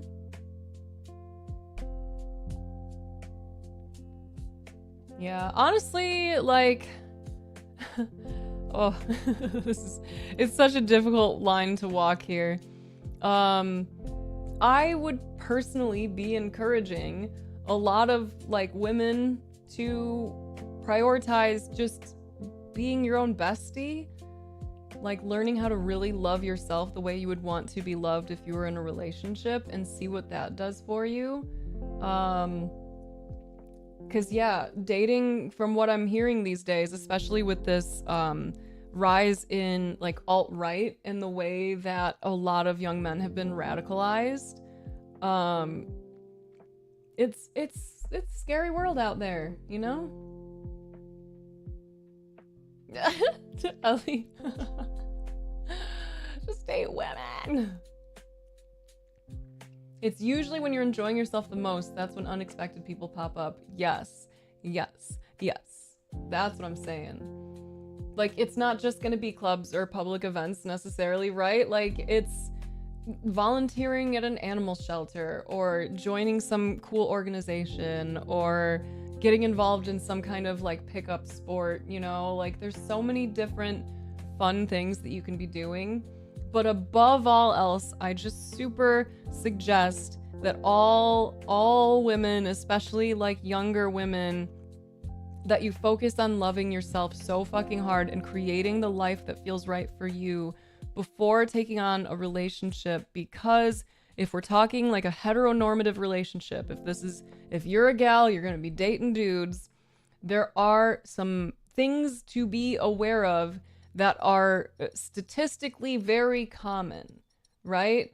And I would love for you to feel insulated against that potential, that you will love your life so hard that you will not accept anything less than what you deserve, that the idea of someone entering into your life feels silly unless they can really add to what you have been building. Because otherwise, and I went through this myself, like I'm almost 40, and in all of my previous relationships, my life changed based on what they wanted because it was too hard to self-advocate for the things that I loved.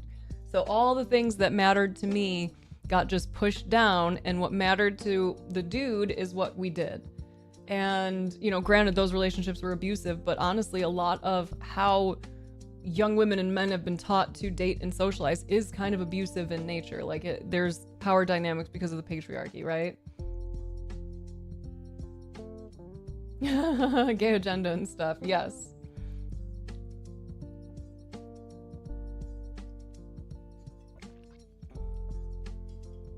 That part sucks, Radium. That part big sucks.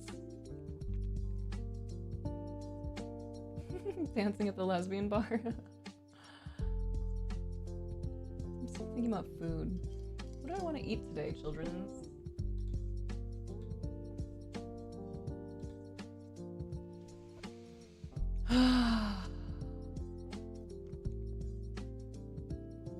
To all of the men in here who are not already like nodding your heads along with this, I want you to know that like I got no beef with men. I got beef with the patriarchy. And if you have not already started to do the work of investigating the ways that the patriarchy may have pushed some misogyny below the surface of your awareness, if you're not already doing that work, right, then you may be unintentionally propping up the patriarchy. So highly recommend that if you're hearing this and you're feeling like attacked, that you understand like we love men. We love them. Like it's such a fucking thing, right? To be a woman who is interested in men and to be like, I'm dating my fucking top predator, right? Like the most dangerous being experience that I can have in my life is to be in relationship with a man. So if you're not already doing as much work as you can to undermine and dismantle the patriarchy, then this is a chance for you to lean into that, because that will change the relationships that you're able to have with women. Good for you, Emily. Good for you. Also, you're a lesbian. Hooray! Hooray! That's so funny. Even more so encouraging you then to like go do the fun stuff. Just do the things you love as often as you can. Try new things, play around. The irony of being bi and single. No, not irony, the self-choosing. Love that for you. Yes, that is one example of like a patriarchal norm, is stuff that comes from like the toxic masculinity.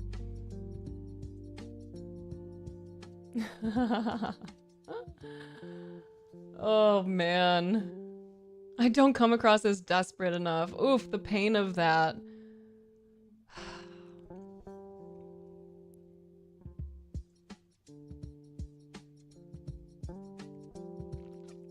Yeah, same.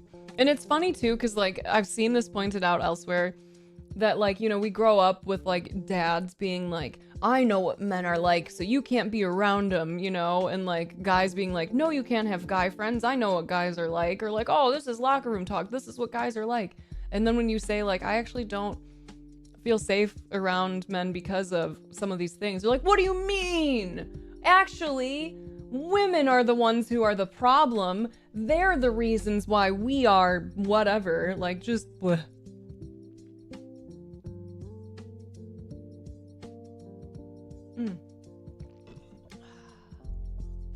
Pick a lane, I'm saying.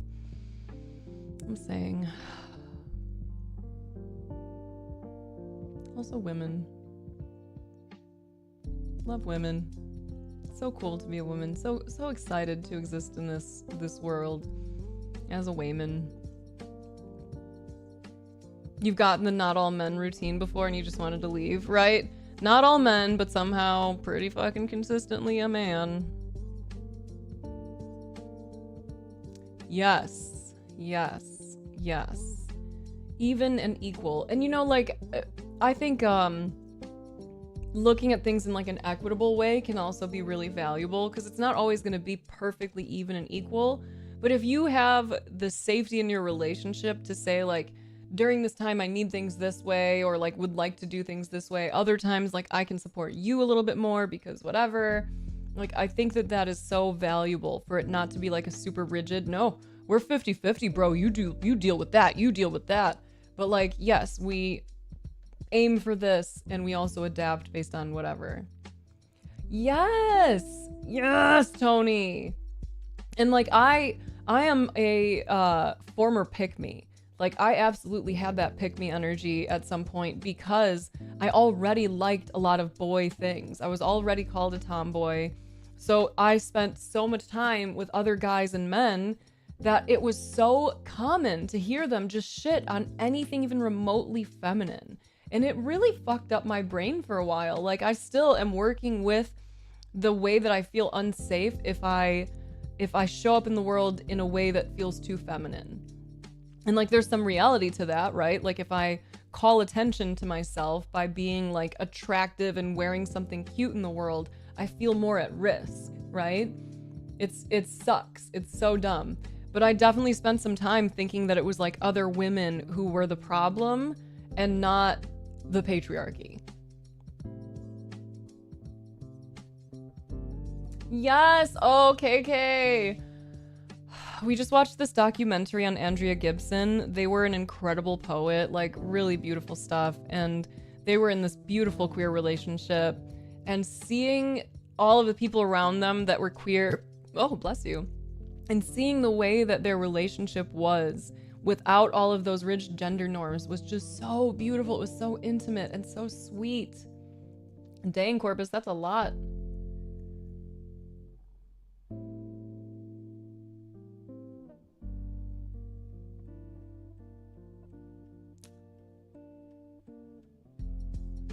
Oh gosh, Ellie. Hey Duck, what's up? Surrounded by women in your family and all you've ever been told as someone who's understanding is that you're not masculine. It's so interesting. How did that make you feel, first of all, the first order? Like, what comes up if someone tells you that you're not masculine because you are understanding? Yup, Ellie. Yup. Yep. Yep.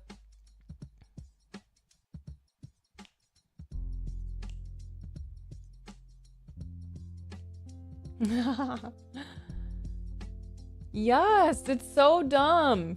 And like, it's pointing to the same thing we've been talking about, right? It's the patriarchy. This idea that there is a way to be a man, a way to be masculine, and that something like being understanding is actually feminine and therefore undesirable. That's fucked. I think I just said this last stream too, that I saw a quote that said like, of course men grow up not liking women.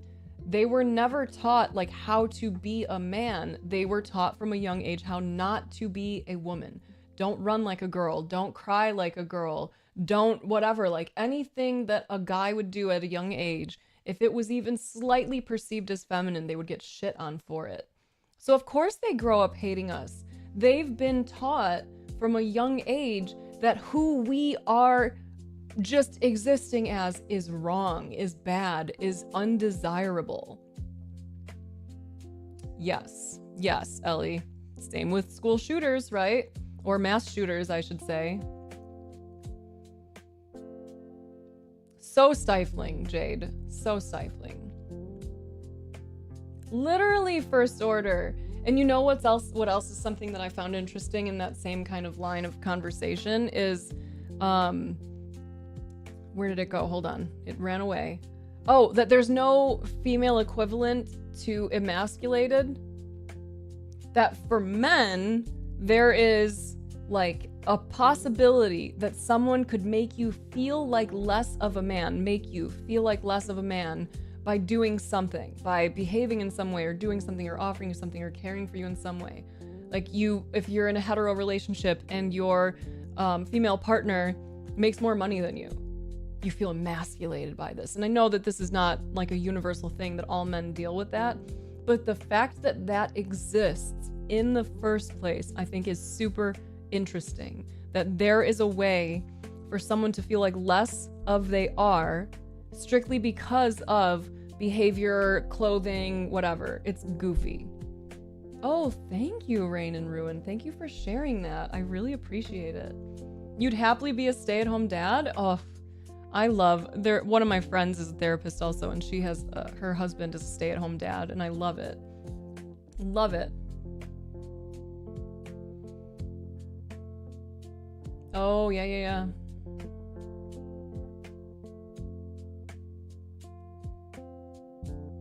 Yeah, red flag. Big, big, big. Homophobia is misogyny in a trench coat. Yes. Yes.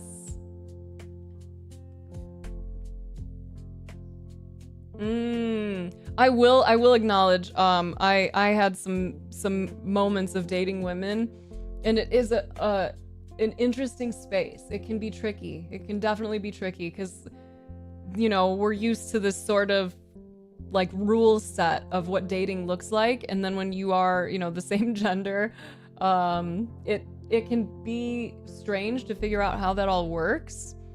And I know like a lot of women who like came out as lesbian didn't really know what to do with it. They didn't really know how to, you know, quote unquote, be lesbian.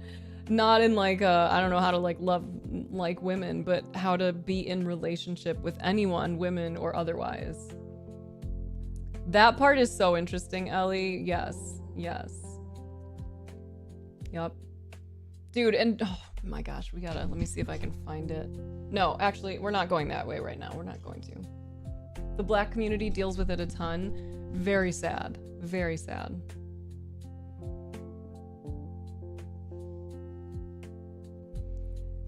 A couple weeks ago, me and my friend Allie had a discussion about what ethical boundaries would you be willing to cross to get large amounts of money, and I landed on befriending an old lady with no family for the purpose of her leaving all her money to me. Wow. Wow.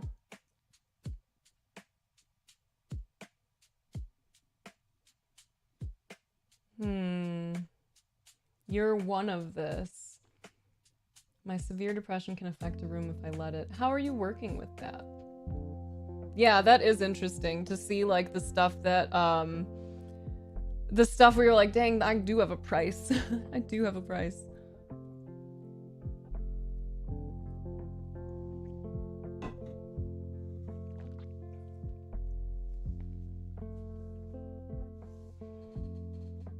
Yes, Ellie. Yes. Good for you, Emily. Good for you. I think like one of the other aspects of like the patriarchy and toxic masculinity is the way that it discourages men from seeking help and getting support and being open and emotional and vulnerable with other people. And if they don't do that work, they will not be ready to be in relationship with someone because they will have so much to unpack, and they will expect their partner to unpack it for them in a lot of cases. And I'm really glad that we're starting to see more people recognize that and say like, actually, no, let's not. I'm really sorry to hear that, First Order. We're here if you want to talk at all, if you want to share anything that feels big or heavy for you in the moment.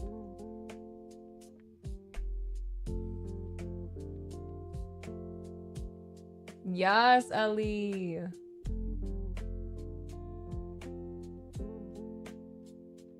What kind of energy are you all bringing into this community today? What are you feeling in this moment? Emotionally. If you have difficulty naming emotions, that's totally fine. I would love to know what you're feeling in your body. And sometimes it can be useful to check in with like your throat, chest, and belly. We tend to hold a lot of kind of emotional feelings there. Fright radium. Hope. You're feeling hope. I love that. What does hope feel like in your body? Where do you feel that?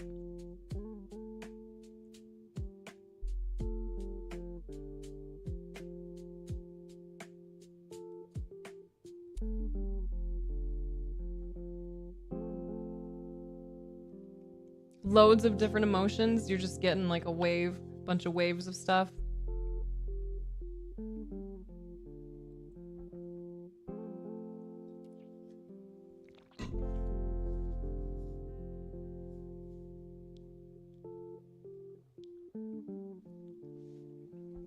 Regret because you had hot wings? Oh no! Other than that, contentment, love that for you, Unicorn Therapy. As a therapist, what are some of the habits that you swear by? That, like, if you got a bunch of sessions, you've got a lot of work ahead of you, you know you cannot skip blank.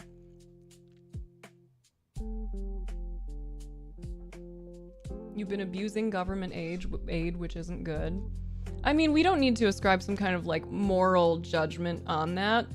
You've been using government aid because you are feeling low, and I'm glad that it has been available for you. Like, we all deserve that. We should not have to fucking work on a planet that is abundant with resources that have been stolen from us and sold back to us. So I feel you. Feel you. You constantly have the feeling that you need to be doing more. More how? More than what? More what?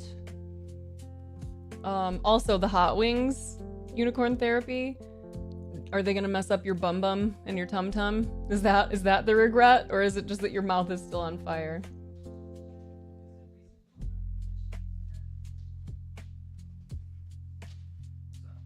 Where are you going? Oh, you have your thing? Yeah. Yay.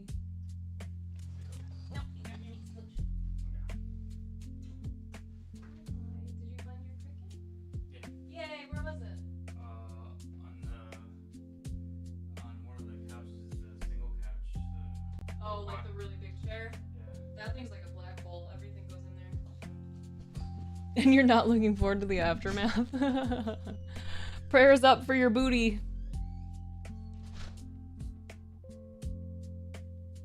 More to better myself and progress as a person. You feel stuck where you are in your journey.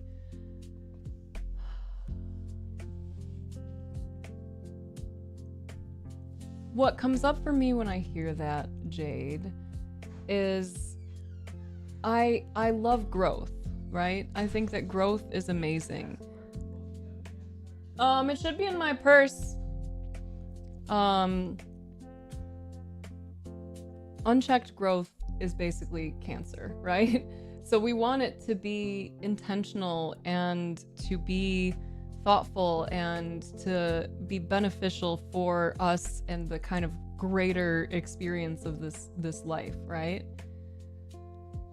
I don't believe that you need to better yourself. I don't believe that you need to progress as a person. I believe that your life is presenting you with an opportunity to grow through a feeling of stuckness, to experience it fully, let it teach you whatever it has to teach you, and continue to grow from there. Because you will grow. Like, that's not something that you can really prevent. Like, you are constantly changing and adapting and becoming different. And I believe that you're doing a lot of work to make sure that those changes are, compassionate and favorable. But that stuckness, there's something there. Like, what is it? I wonder what it is. Empowered, vulnerable, fragile, powerless, valued, thankful, overwhelmed, and sensitive. Whew! Whew! I was like, oh yeah, I am PMS. I am also PMS.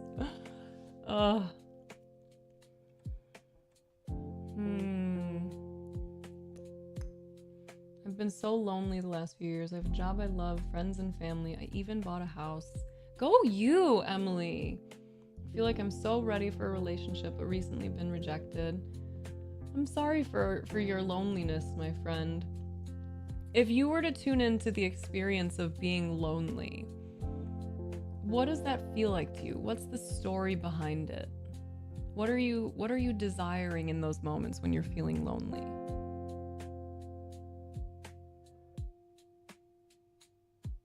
Yeah, Jade, like you're just a beautiful organic being, You're a cutie little plant or sunflower or something, right?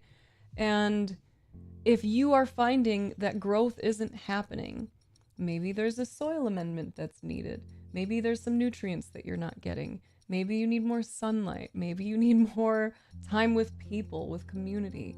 Maybe there's something that you are needing that's not allowing you to flourish the way that you are already pointed towards, right? It's not like you're not growing enough, how dare you? It's like, oh, Jade doesn't feel like she's flourishing. What can I offer her? And I put this out on TikTok the other day too, because one of my I can't say goals, but something that I'm living this year is being my own best friend. I've never been able to do this before. I have definitely, my relationship with myself has improved and changed over the years, but I've never felt safe trying to actually be my own bestie. And since I started doing that, it's been so interesting to see the points of resistance and the points of acceptance. And like, one of the things that comes up a lot is that it's easy to feel like you or I, that like I'm not deserving of that extra time and effort. And when I take my own self, my own like personality out of it, and I think about just this entity, that there's a mind-body system that is not separate from the whole, that I am a part of this universe, that the way that I exist and show up in the world, this body-mind system, ripples out in a meaningful, important way. It feels sweeter and more natural. Like, it feels like it goes back to indigenous perspectives on land stewardship. I'm a plot of walking land, and I have an opportunity to nurture and nourish and tend to this land with all the love and care that I can muster, not because I am deserving of it as an individual, but because the whole system is deserving of it. You know, like, you pick up trash on the side of the road, you take out the trash in your mind, all of the things that you can do to support this system changes the way that it impacts the whole. You are a part of this web of life, and when you are glowing and shining and radiant and loving, that shit spreads. When I am feeling loved, when I am feeling safe and supported, I literally garden more. Like, I actually tend to a physical garden, which means that the soil is benefiting from me. There are animals around here that are benefiting from me. There are plants that would not have existed that I was able to bring into existence because I was in a different state of being. I smile at people at the grocery store more. Instead of doing self-checkout, I go through the longer checkout line so that I can connect with a person and talk to them and have them feel seen for a second. Every part of how you show up in the world is impacted for the better when you care for yourself with as much love as you can muster. Not because you deserve it, though you do, but because, like, everything deserves that. And it feels better to exist in a way where you are offering care than when you are restricting it, or when you're deciding whether this person or thing or whatever is deserving. I want to be the person you are in your head. What is the person you are in your head? What does that person look like?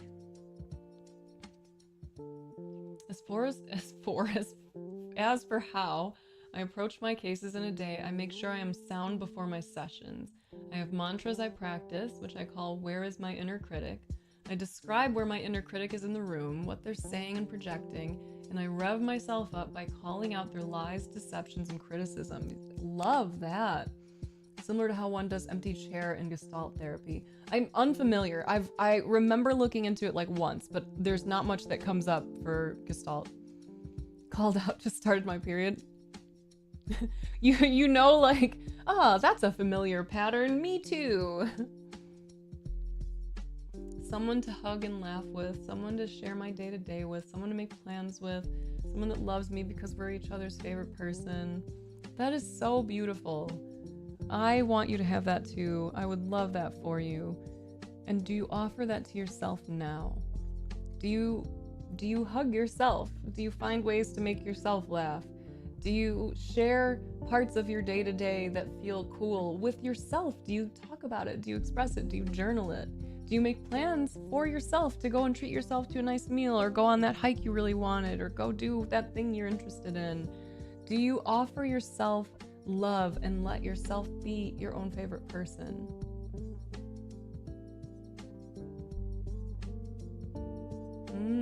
Something that's unattainable, and really it's a goal. Tell me more about this goal. What do you visualize?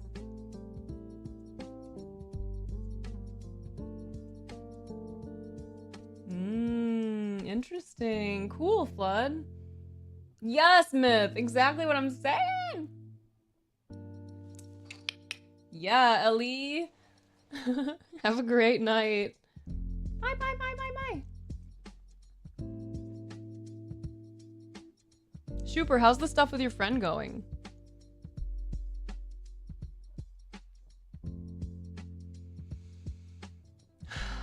If you haven't taken a nice deep breath in a while, now would probably be an awesome time to do that.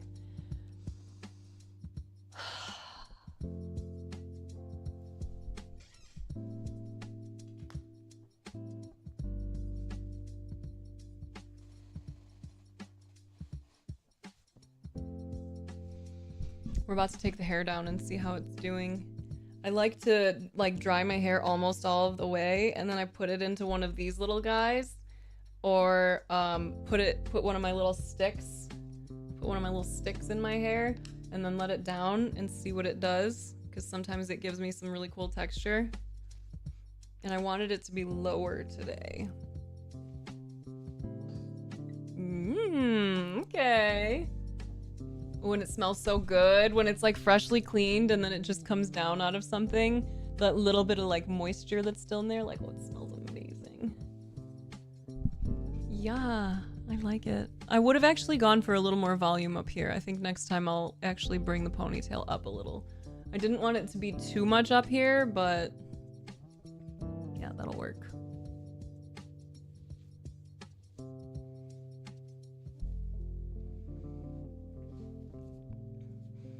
But it just makes you sad. Oh.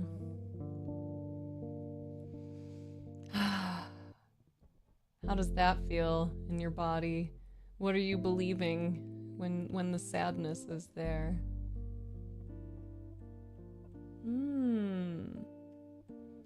You get in your own way? Yeah, of course you do. We all do.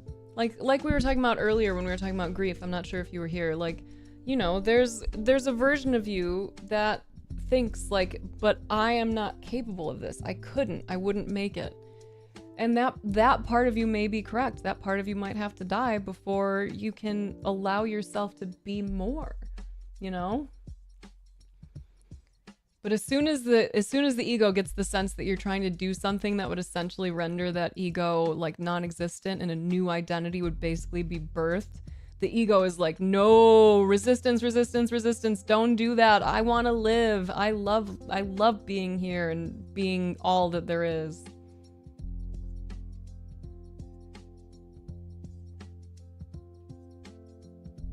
You don't think you can be truly happy and single. That's interesting. Let me just sit with that one for a sec here.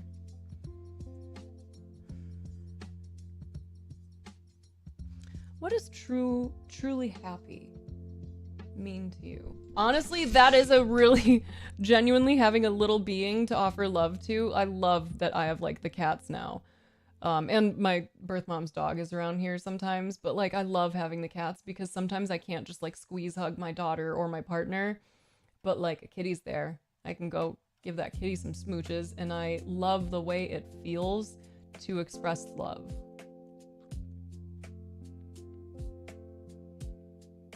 I don't think he'll actually try to end our relationship, but he did it with them. We have a bit more history. Heavy heart, throat feels small, stomach kind of tight. Let's take a nice deep breath then, shoopa doopa scoopa poopa. Jade, I wish you so many blessings on your growth. I am excited for you to be like a little cutie sunflower and turn yourself towards the sun and continue growth. Not because you're deficient in some way, but because that is what humans, what beings, what life does. It grows and it blooms and it blossoms. That's sweet, Myth. Hey, Lubel. Have you offered yourself any compassion, Shoop, for the way that you're feeling? Because, like, that's sad. It's hard. Friendship stuff is tricky. Relationships are tricky. And you obviously care about this person, and it sucks to be in that position where, like, it doesn't seem like they're really seeing it, you know? Oh, wow, Emily. Yes, Lexi. My coffee today is like this much actual caffeine and the rest is decaf. That's why I was asking about your age too, because like before I got older, it would depend on like where I was in my cycle, how it kind of landed for me. But I could pretty much rock with it. But lately, I can't. I'm way more agitated and uncomfortable if I have too much caffeine. So yes, if you are convinced the caffeine is why you're extra emotional, you're probably right. I would bet that you know your body well enough to know like, dang, this really peaked once I had this.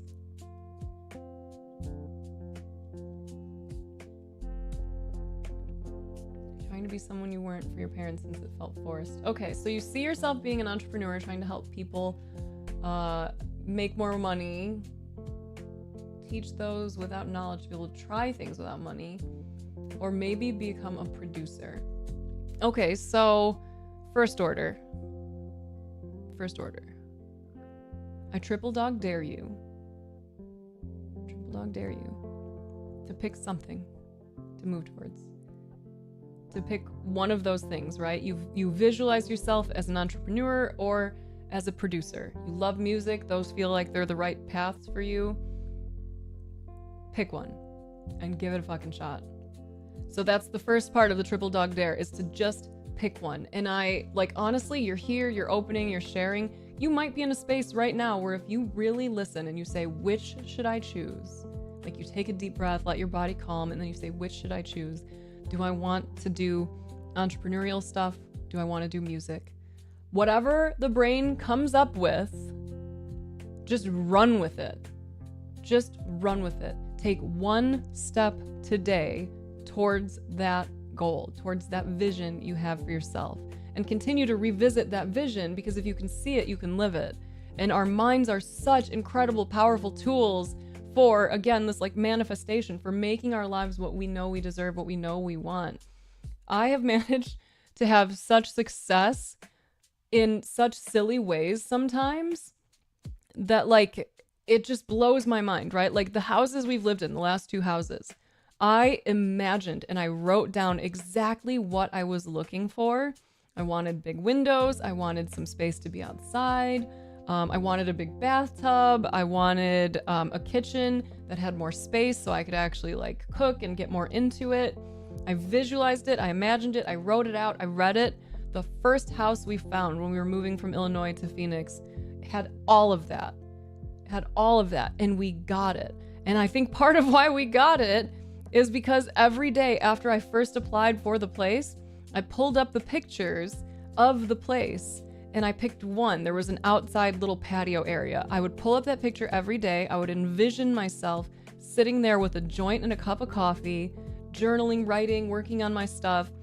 I would just imagine it as if I already had it. And it changed so much of the experience. Please do, Chippity, what's up? And also, hey, Sky. And then this house, after being in that house, I was like, okay, I've learned some other things that I want to like add to. I want to kind of amend that visual of what kind of house I want to live in. So I did the same thing. I envisioned exactly what it was I was looking for. And let me tell you, I was stressed because I don't have like normal finances. It's not always easy to find a place that will rent to us because like I'm self-employed and that's tricky. So I was nervy. But again, every time I got anxious, I would go back to that visualization. And that's part of what I'm going to tell you also, first order, is that as your brain starts spinning up this shit about the reasons why it won't work, go back to your imagination, go back to your visualization, go back to writing out exactly what you want and why. Every time, just pew, pew, pew, go back. So for this house, I visualized myself standing in the kitchen, looking out the kitchen window, having coffee. I really wanted it. I wanted it for our daughter. It seemed like such a great fit for us. I did that every day, and then we got it. So obviously this is like a silly couple of examples, but I've seen it in so many other big and small ways in my life. And again, your mind is so powerful. The energy in your body, they are so powerful. And if we do go woo-woo, if any of you like to live in that land of, acknowledging or believing in non-duality, if you imagine it, you already have it. It is possible for you because we're all one. It's all one. So like, there's no time. There's no, like, nothing is real in that way. So it's all possible, right? It's all possible. I love triple dog daring people, Unicorn. I feel like for a lot of us, especially like elder millennials, if someone throws a triple dog dare at me, I'm like, have a choice now, mother, you know? That sucks. You're not even angry, you're just concerned for him. Yeah, because it's sad, because he's burning bridges that he doesn't need to burn. No, you definitely, you saved yourself on that one, Emily. Yes. If you happen to be a uterus haver, Lexi, then the cycle changes throughout a month, and the cycle changes over your years of existence, I think can also impact the way that caffeine hits for you. And then my partner was also reminding me that like your body composition can impact it. So like your muscle, the amount of muscle you have will impact it, how hydrated you are, how much food you've had. You're gonna sprint with it, you need to so badly. Okay, okay. So, first order, this is a space where we would love to support you. Spell it out for us. Pick one.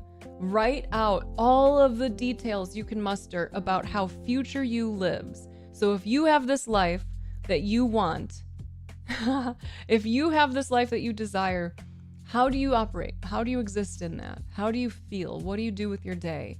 What does your work life look like? Just spell it out, as much of it that you can. Get it out here. We will root for you. We will all visualize it for you as well. The distance. I'm so sorry, Chippity. Yo, that's amazing, Emily. Cute. Love that for you. Oh my gosh, I didn't know that you were there, Lubel. Heartbreaking. Terrifying. Infuriating. I'm sending you so much love.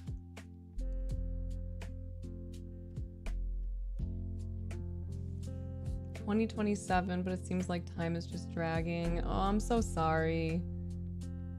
He doesn't have his own place. There's no guarantee. That's a lot, yeah. Why, if we're talking next year and we're in the beginning of this one, what is his current, okay. Oh, I see. So is he working? Okay, so everyone, we've got a body part check. So this is a chance for you to tune into your body and see what it's doing. So if you tune in to this part, the inner crease of your elbow, what does it feel like? And for kind of like an added bonus, when you attempt to bring your attention to the sensations or lack of sensation in that area, what happens in your mind? Okay, I'm gonna tune in. Mine just feels very like open and smooth. There's not a lot happening there. I can like barely feel the feeling of my sweater on it. And what's funny is my brain just like pictured it kind of just like open, like zoomed in, cropped just the middle of it. It looks really funny. All right, peace out, Shoop. Yikes. Dang, that's a lot. Is that student loans? 30K. Especially like living with family. That's rough. Warm glow. Nice. Oh, now mine's warm. You made mine warm. Fun.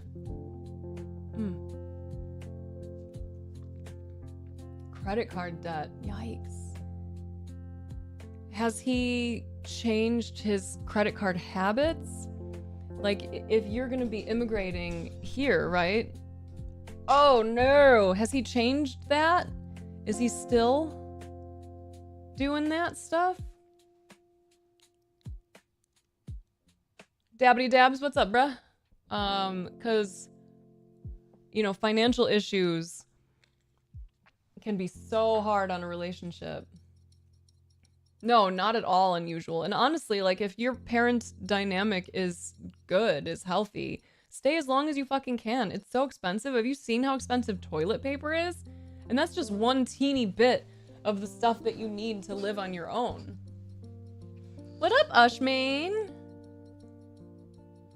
Dang, broke down or got totaled.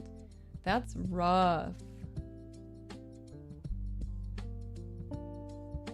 I feel that, because if you're not in a position where you can afford to buy like a pretty new vehicle and like finance it or lease it, you're gonna be dealing with the chaos of like how unpredictable cars are as they start aging. Okay, so future first order, aka the you that exists right here, starts your day at 9, make breakfast, school part-time, study, do some homework, noon you start making music, night you're setting up for DJ gig or club set. Okay, and how do you feel, first order? How do you feel when you're doing those things? Energetic, excited, calm, centered? Yes, please. Do you want to send it to me right now? Yes, I'm so glad for that, Emily.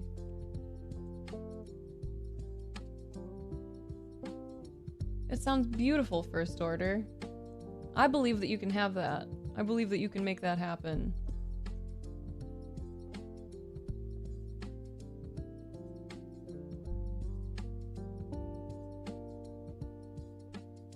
Yikes.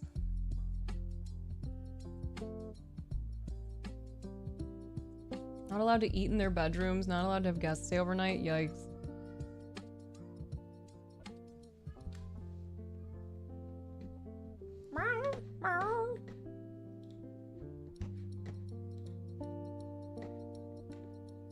What's the purpose of this site? What's the deal with it?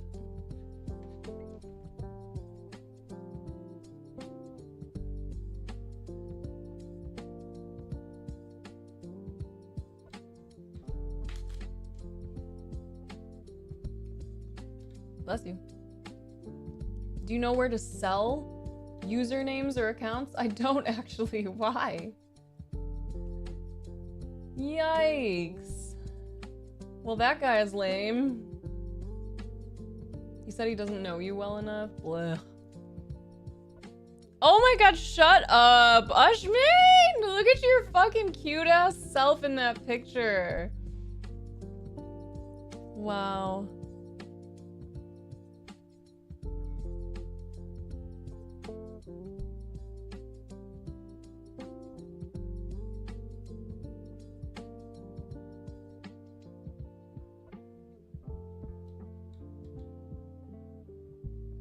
Oh, you want to give it to someone else? That's cute. But like, I don't know, you can't like just transfer it to them. So they would get like all of your history, all of like the messages and everything.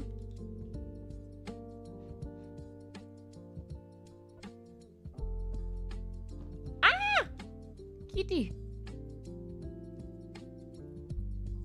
Dude, I always forget that you do this stuff. You and Alex have to connect. Because I bet he could use you on some, projects.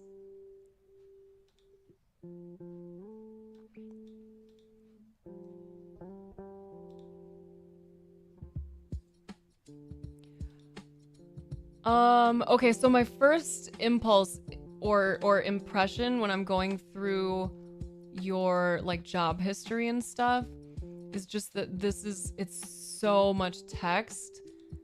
It's so much. And like, obviously, like, I understand that that's kind of an important thing, that there's a lot of information in here that's really valuable, but I'm wondering if there's other ways for you to display this more visually.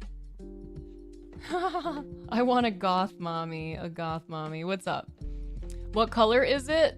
It looks like the word it is white on my screen.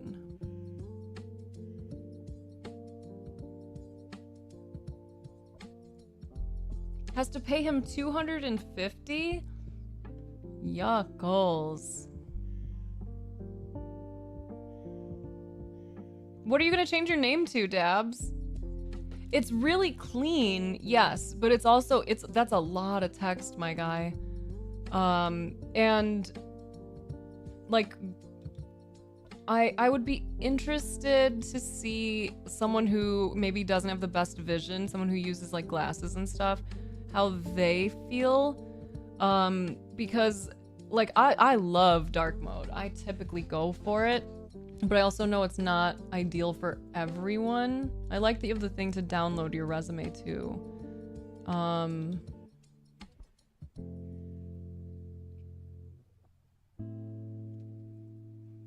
Yeah, it's super text heavy. That's like the main thing. Your project view, I think, is awesome. That page, like, I would say, like, there's no notes. I think that one's perfect.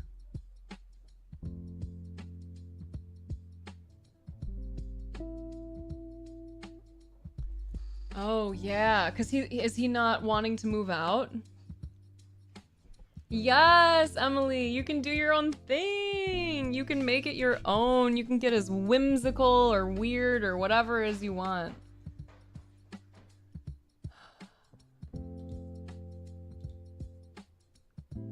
What did you use to create this, Ushmain? Oh, dang. Oh. Do you want to talk about any of it, Sky? You want to speak on it?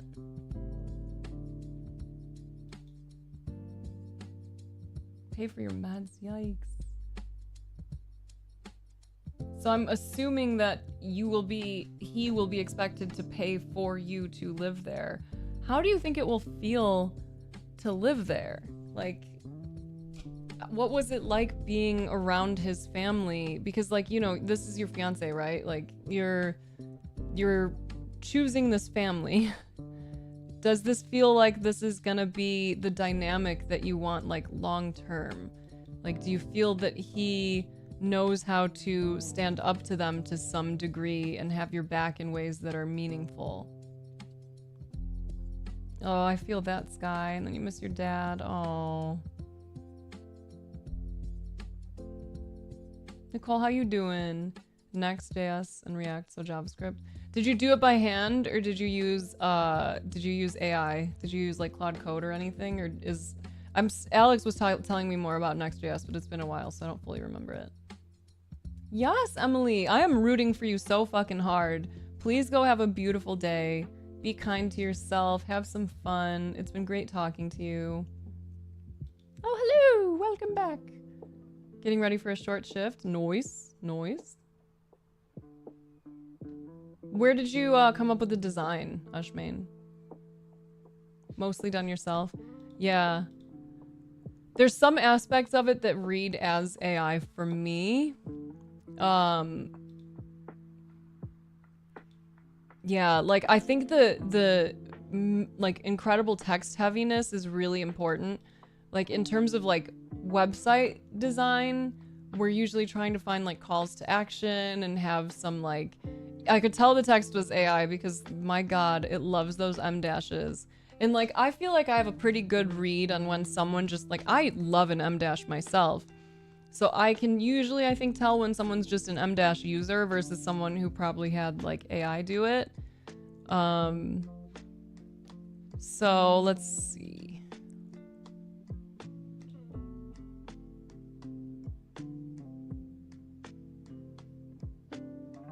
What kind of job do you want? If you could have your ideal job out of this, what would you want? What would you want to be working on? I got you. Why'd you skip work? Why'd you play hooky?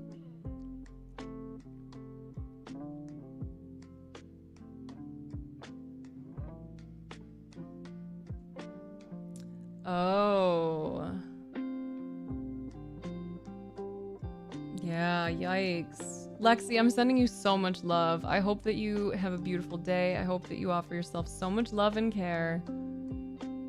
I'll be live again tomorrow, same time if you want to come hang, and Saturday.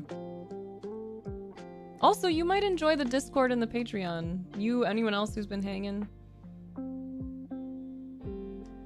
You want to be a full stack dev? Okay.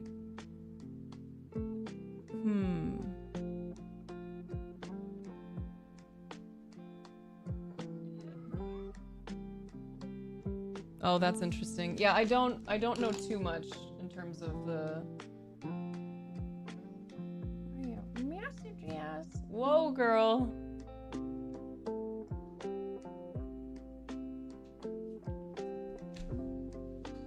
Hey, first of all, we're gonna change that language right now, first order. You have identified a need, so we're gonna make sure that we address that. You said, I need to come here more frequently for mindfulness. Okay. So what are you gonna do about it? While you're conscious and aware of your needs, what is one thing you can do today, okay, Lexi, to actually stick to this? What's something you can do? If this is something you really need, then do it. It's ours. Oh yeah, we have two. We have Mimi and we have Frisky now. It was an avoidant tactic? Ah. What are we avoiding, bestie? You say that all the time, the need thing. It's so fun. And also the I'm bad at that.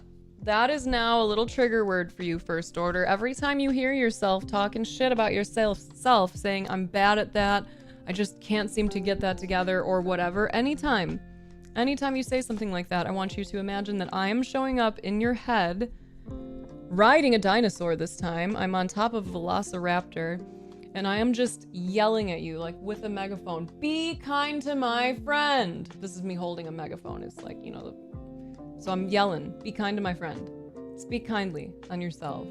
Offer yourself more encouraging words, because the vision that you have for your future is possible, and language like that is not gonna support you.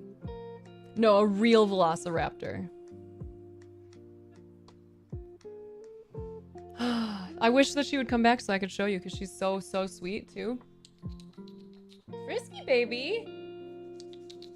Come here, I need to show you to my first child. Come here. Come here so I can show you to Ashmin. Come here. Come here. Come here, my baby. My girl. Thank you. This is Frisky baby. Frisky. Meet the Frisky. She's a teeny little sweetie cat. And she's so beautiful. And she's so beautiful, your gorgeous little tummy. She's soft like down feathers. Mimi's soft like silk. Hey, Felix. Got it. Good. Got it. Sky, after my last stream, I was getting some little giggles out because I was having some more of those like verbal stims or whatever you would want to call them. Where I was just saying all kinds of random goofy shit. And I was just imagining you doing it with me, and it was so fun. You can pick a time every day to be mindful and go over things you plan to do to meet the goals you have. Okay, so do it. Pick that day. When are you gonna do that? How are you gonna make sure that when you leave this stream and autopilot kicks in because you get distracted or whatever, how are you gonna make sure that you follow through? Avoiding getting written up for productivity, but knowing nothing will change because it's an ongoing issue. Is it just the job is like not the right job for you? You're feeling difficulty like doing the stuff because it sucks butts? Hey, nice, Sky. I love that for us. I love the weirdness. Okay, Chippity, I'm really sorry. Like, it sucks that you're in this situation with your partner, like wanting to start this fresh new life and feeling like you have to come in almost at a deficit. Like what's coming up for you when you consider all of these challenges? Like, how do you feel about the possibility of you not being able to use the spare bedroom? You will set an alarm right now called mindfulness at 2 every day. And what are you gonna do when that happens?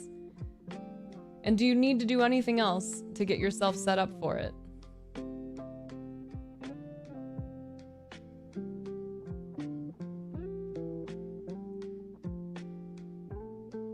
I'm so excited to eat food. I keep thinking about the foods that I want. Felix, did I say hi to you with mouth words or only in my brain?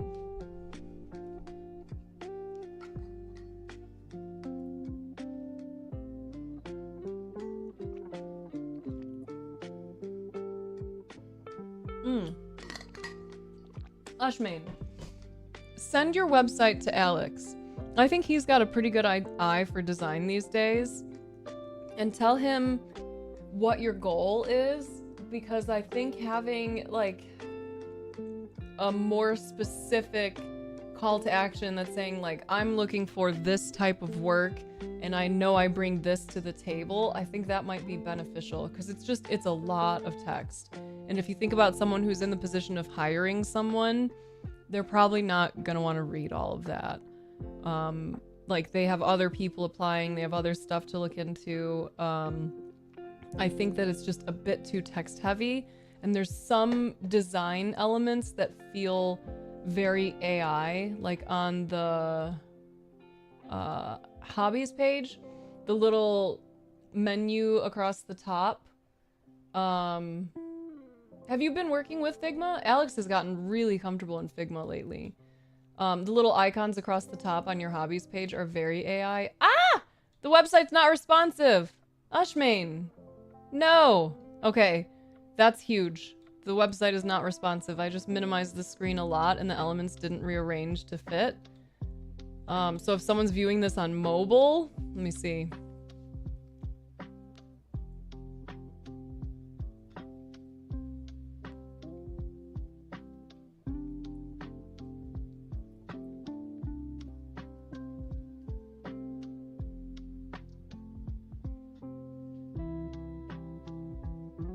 Yeah, mobile. Ah! Mobile is messed up. Yes. Before you go into all the work of like adjusting that, I would honestly reach out to Alex. I can let him know that you're gonna hit him up.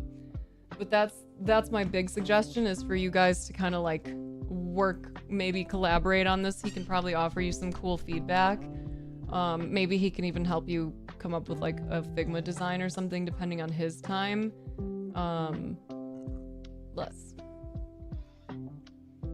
Like, it's a good start. I think you can do a lot with it, you know? Figma's cool. I actually, when we watched some videos, Alex and I watched some videos together on Figma, and it got me excited to build my own website because the way that the elements can be adjusted and manipulated is way cleaner than I thought. And I'm excited because I envision like a Shades website kind of in the near future. And I want it to be something that like I design myself. And I've been thinking like I'm going to design it physically. Like I'm going to create some stuff and then turn that into a website.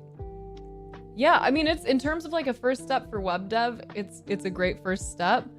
And I think that Alex would probably be able to help you navigate towards something that helps you meet your goals and also to figure out the mobile stuff. Okay, some meditation to help you focus on what's bothering you. You're not sure what mindfulness looks like. Okay, you're familiar with meditation though?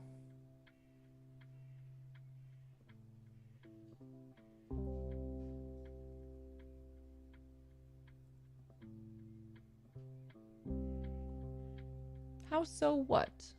Judy, how are you doing today? How's Jody?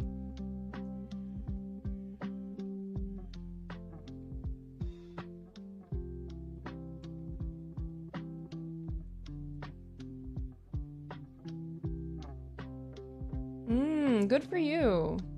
Good for you. Okay. Are you familiar with a rain meditation or a rain practice? Have you heard of that before?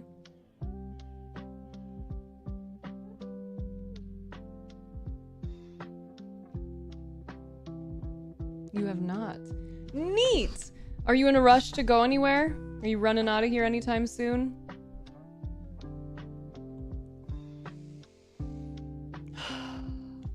Nice, because I have to pee. I have to pee in the potty, so I'm gonna go pee, and then I'm gonna come back, and we're gonna continue this discussion, and I'll explain a rain practice for you, because I think it'll be really valuable. So if anyone wants to do a brief meditation, we'll do it when I get back.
have returned and I was not actually poking Smuts.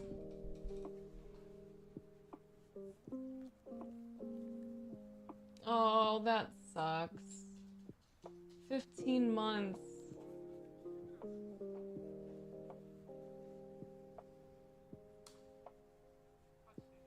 Penny, love you.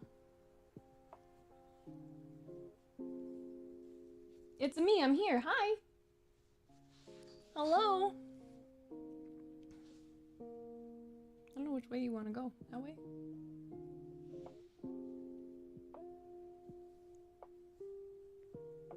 Need to do the little thing again, but we'll do that later. I took a little breaky. I went pee in the potty. I'm still thinking a lot about food. I'm very excited to eat food soon.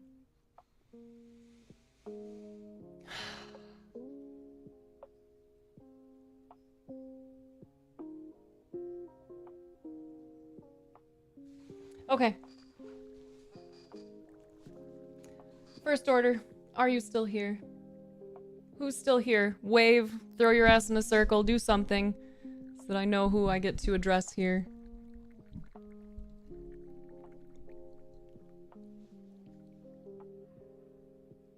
Oh, hey, Pies. Melphis, you did the Ramdas face because you threw your ass in a circle, right? Immediately?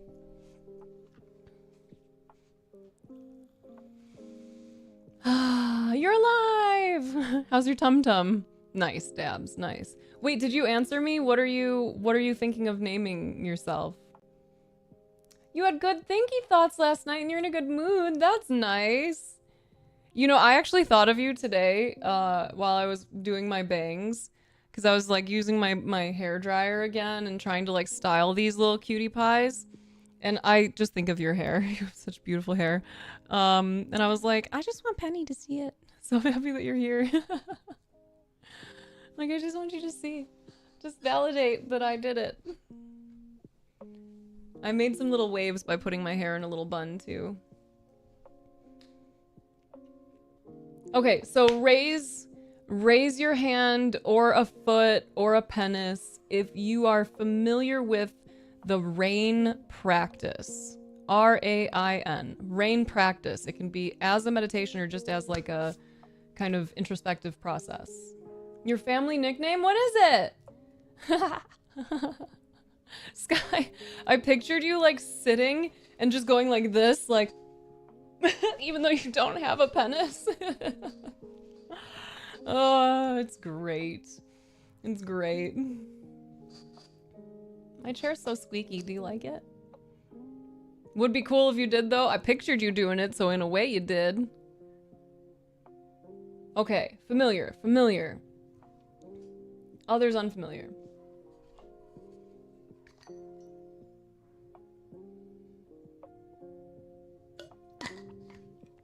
Okay. Slap the butt. Slap the butt. Okay. First order. You're gonna be the little guinea pig here, you sweet little baby. If you want to, you don't have to. But if you would like to, then I would like to invite you to try this practice out with me. Oh, fun. I didn't explain it as I was doing it. I just did it. Like the first time I explained it. Oh, I gotta take my meds. Remind me in 10 minutes to take my meds. Okay.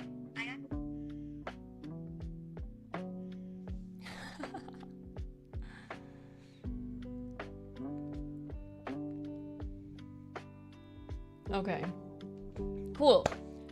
So first things first, since we're gonna treat this like an actual meditation, anyone who wants to do this with me, I would love, honestly, for all of you who feel, oh, that's cute. For all of you who feel comfortable to type your answers into chat, because I think it can be really fun to express and like share with each other. And if you're not comfortable, or if you just would like to do this for yourself, by yourself, then, you know, sit back, just do this all internally, okay? So the first thing we're gonna do in order to do a meditation is we're gonna get into a comfortable position that allows us to feel like upright and alert without feeling stiff. We're not, you know, we have a nice comfortable back but we're not like rigidly up. So the phrase soft front, strong back can sometimes be useful. You can also imagine that someone's taking a string from like the center of your dome and just pulling you up by that string. They're just lengthening your spine just a little bit, giving you a slightly more supportive posture. Another way to envision it is to imagine that you are royalty sitting on a throne. You're ready to greet greet your beloved kingdom because you're a totally cool monarch, even though we're very not into that. But you get the idea, right?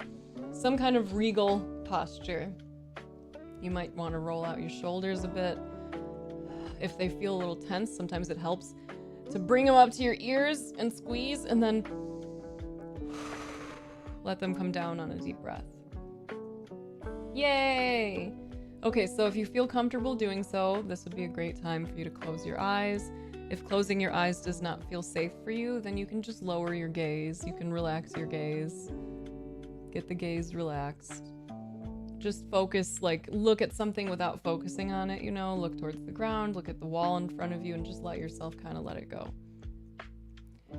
And typically we start with a few slow, deep breaths because I like to get people connected with an anchor that can be really supportive because it's with you everywhere, and that's your breath and your body. So as you take some slow, deep breaths in and out, pay attention to where you can physically feel the sensation of the breath most strongly. So I'm going to give you a couple options of some ways that people tend to feel it. Everyone is different though. So you might be able to, for example, put like a hand on your belly and feel as your belly goes up and as it goes down. So if you can feel your breath moving your belly, then you can stay with that by noting in as you breathe in, out as you breathe out, or rising, falling, up, down, however you want to do it. And we're doing this in our minds very gently, right? We're not yelling this at ourselves, just very gently.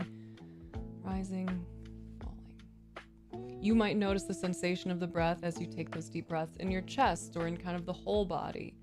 You might notice it in like the back of your throat. Some people feel the breath in this kind of like swirly, tingling energy towards the back of their throats. You might notice the breath somewhere around your nostrils. So you might notice cool air going in,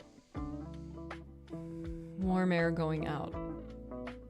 So starting there, where do you feel the breath most clearly? Take those few slow, deep breaths, notice that space, and then name it.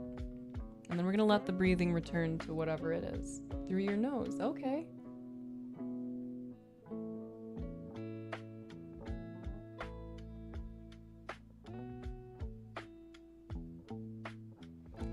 Your chest for you, cool, okay. So making that your focus, right? This is your anchor now, this is your home base. As your mind wanders off, this is the place you can always come back to kind of release and regulate, okay? If you're uncomfortable using your breath for a meditation for whatever reason, friends, then tuning into the body can be really useful. So if you're seated, noticing the contact points between your butt or your legs and the chair and noticing the way those feel, maybe feeling the kind of weight of gravity pulling you down just ever so softly. Maybe you have your feet on the ground and you can feel that. You can feel this kind of rootedness.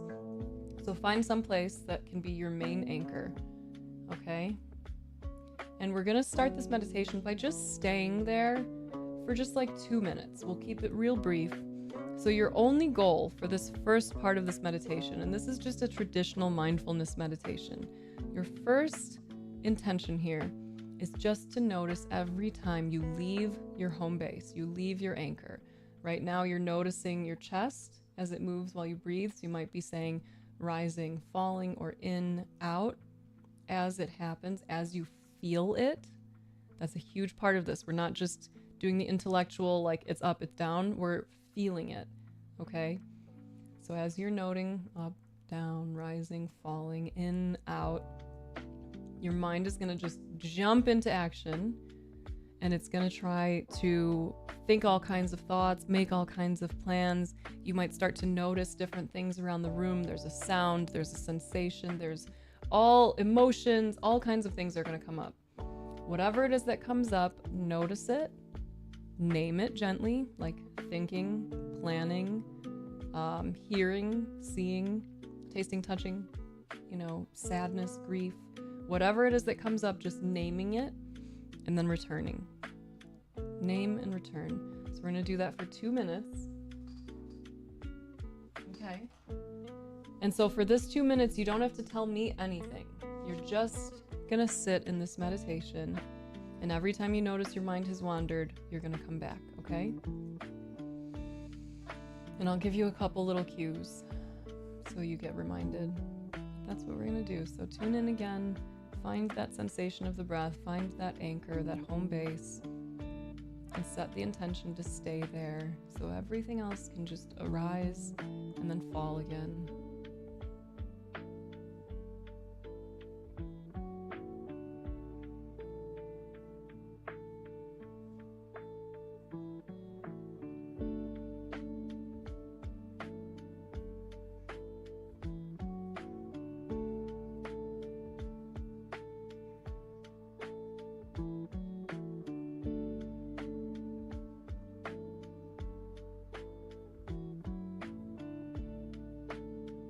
If your mind has already wandered off, go back, no judgment, no shame, great job. Noticing and returning.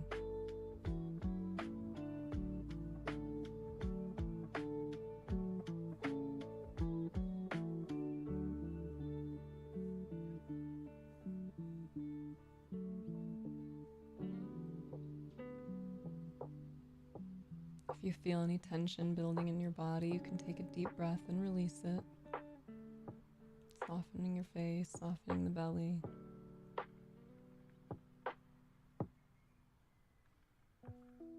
And then returning to your anchor again.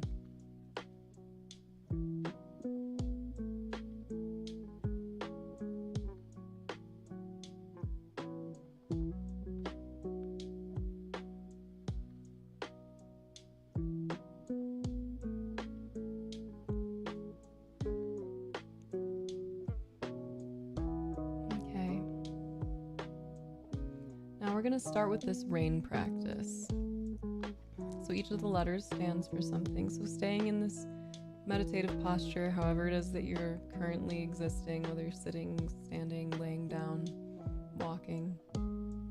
We're going to start with R, and this is recognize. So the goal for this moment right now is to just become aware of whatever emotion is present. Or if you can't really name any kind of emotional experience, then naming whatever sensations feel most predominant for you. So just naming, what is it that you're feeling right now?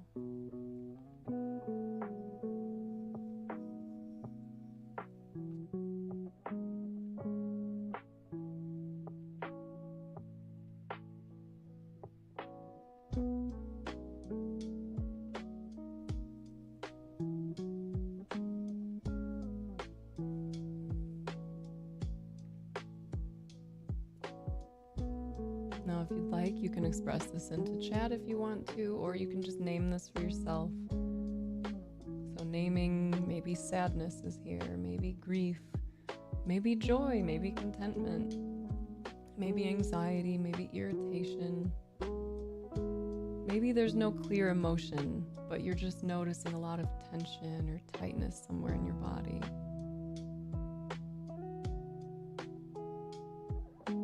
Naming it. And then once we name it, we're going to move into the A of rain. Sadness, grief. Okay, so name it.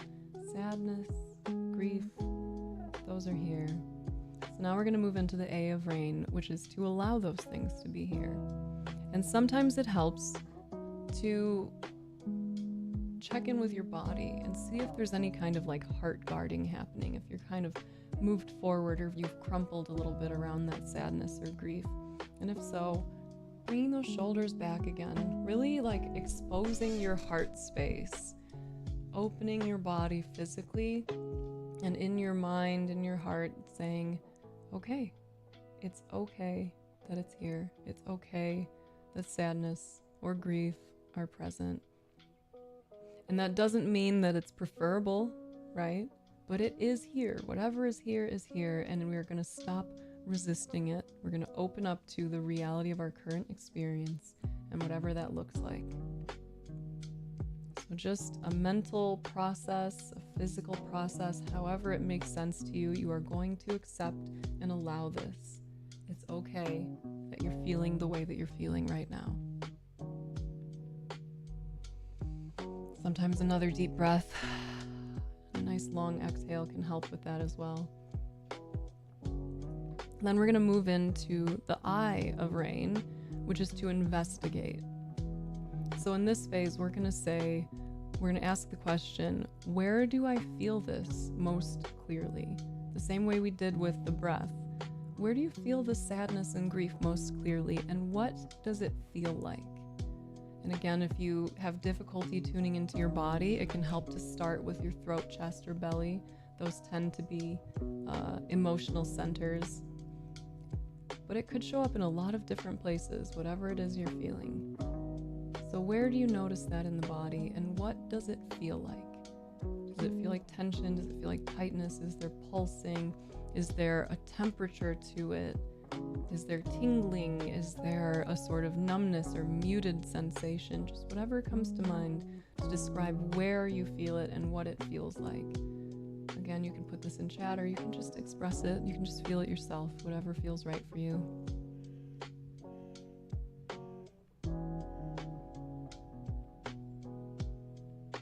So the investigation stage of the rain practice is more about the somatic experiencing. It's less about the intellectual, like, why am I feeling this?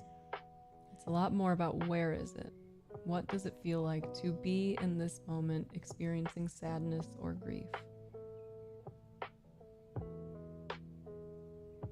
And in this stage, you might ask yourself, what am I believing right now as I experience this? Heart and aching feeling.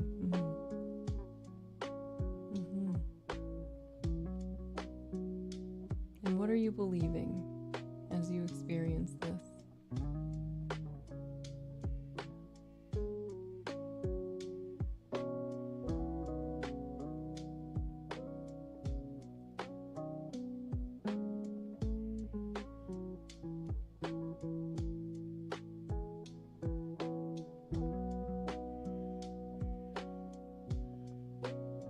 What's the story behind it? That you never really grieved your cat. Okay. So we have some insight into the expression, into the feelings. So now we're going to move into the final letter of rain, which is N, and it's nurture. So what we have just done there is we have gotten a greater clue of what it is you're actually feeling. And I think for a lot of us, it can be hard for us to understand how this last step works because we're not as familiar with self-compassion as we deserve to be. So if this part feels abstract to you, sometimes it helps to imagine that you are talking to someone you care about who's expressing the same thing to you. How would you offer them care? What can you offer yourself in this moment now that you see the way that you are suffering? Now that you see the current pain of your experience? And this will be different for everyone. For some people, it feels good to put a hand on their heart and just say, I'm sorry, this is hard. It's a cat in blinds. To just express, like, I'm sorry, this is hard, this hurts. Maybe talk to yourself, I'm here for you. Sometimes it feels good to do like a self-hug. And this stuff, again, it feels strange to get into a habit of doing this for a lot of us. Do it anyway. Try it and see what comes up. Don't let your mind get in the way of you trying to be kind to yourself. Really notice, feel what you are going through, and know that you deserve care. So giving yourself whatever kind of care you can offer, whatever words you might offer, whatever physical touch you might offer, maybe it's just a deep breath. What are you needing now that you see the way you have been suffering because of this? The way that this grief and sadness is manifesting.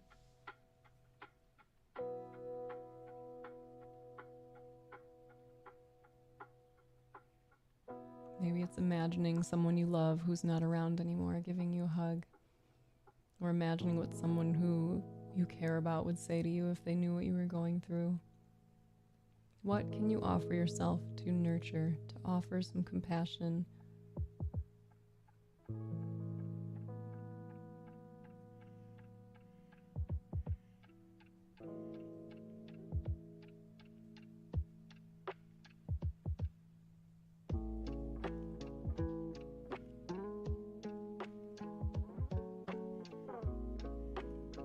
And once you've done that, go back to your anchor.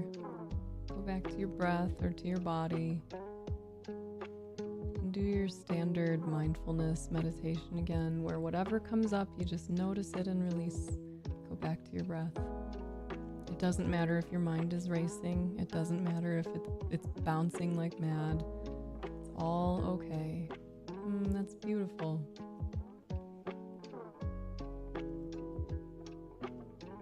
So letting yourself just be with the breath.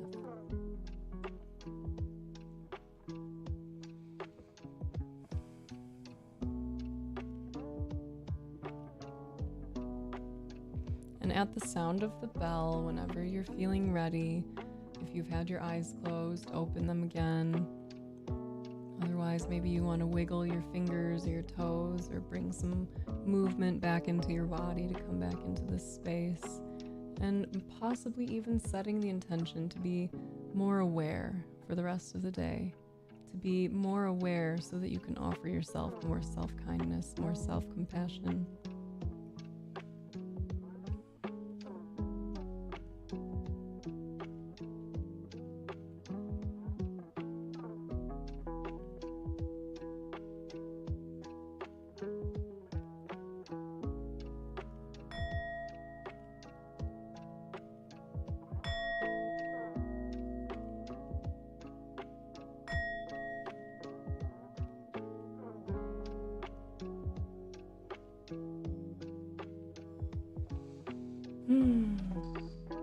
So what's up, friends? What came up for you? What was that experience like for you? Does anyone have any questions, comments, insights, things that you want to share? What is a dangerous skill you would learn if you could be reasonably certain you wouldn't hurt yourself? I would probably get back into scuba diving, like right away, and like really learn, like spend more time learning how to do wreck dives. Because I've only done some basic wreck dive training, and I would love to be able to penetrate some deeper wrecks, if you know what I'm saying.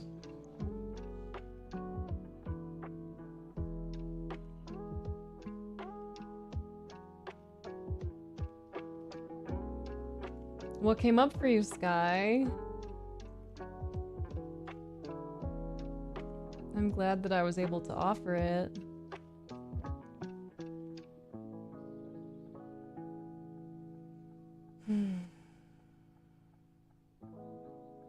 I needed that too. That was grounding for me as well.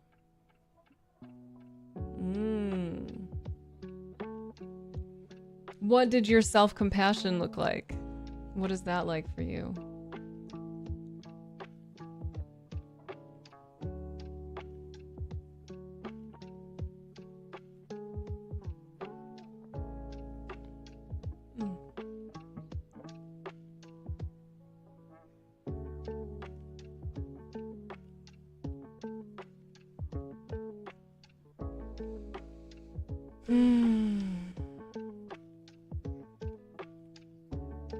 Okay, no big deal, first order.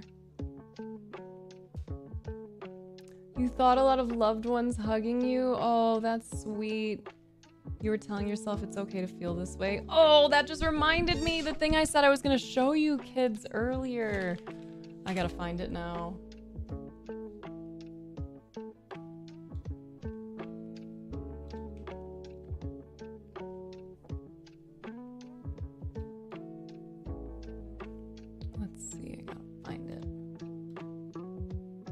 I didn't. Melphis, you beautiful bitch. Thank you.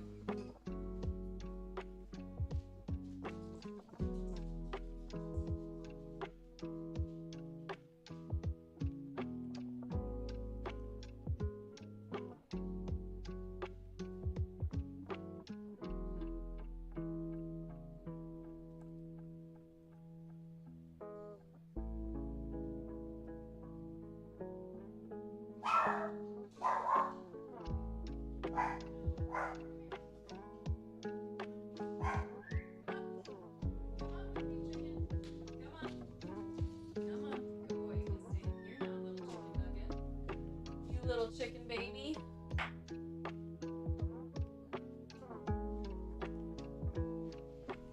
Oh, thank you, Malphus. Thank you, thank you.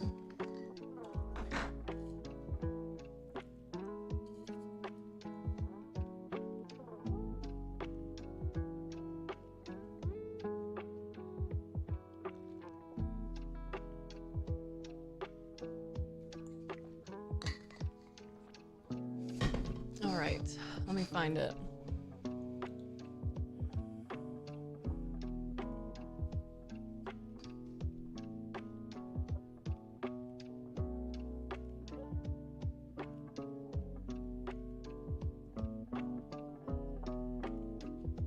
Hell yeah, on that dab. I bet that was fun.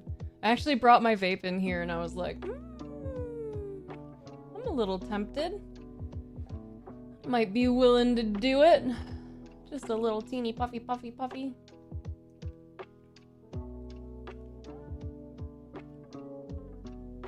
Cheers.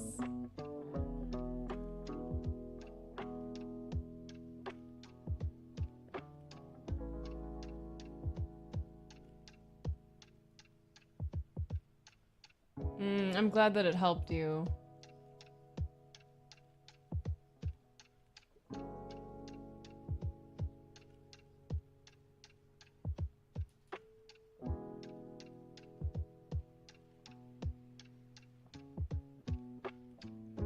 Bro, I be saving too many videos. I think I've gone too far.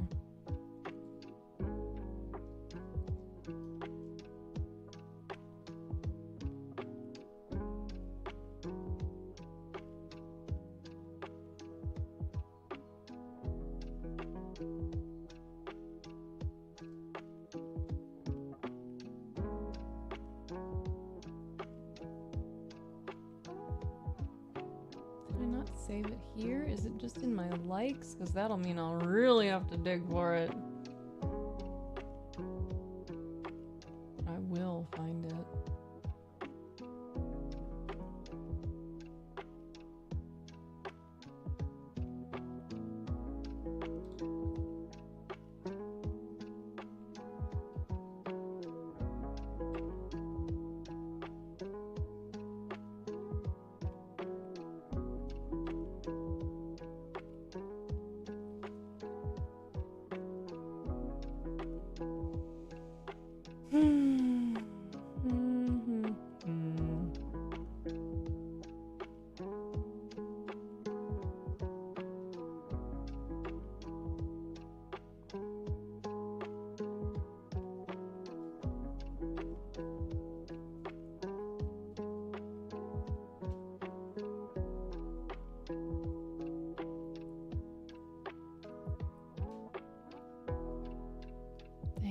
The girl I'm looking for looks like. I'm just not finding her. It's this very sweet video on like speaking to your inner child, and I thought it was so sweet.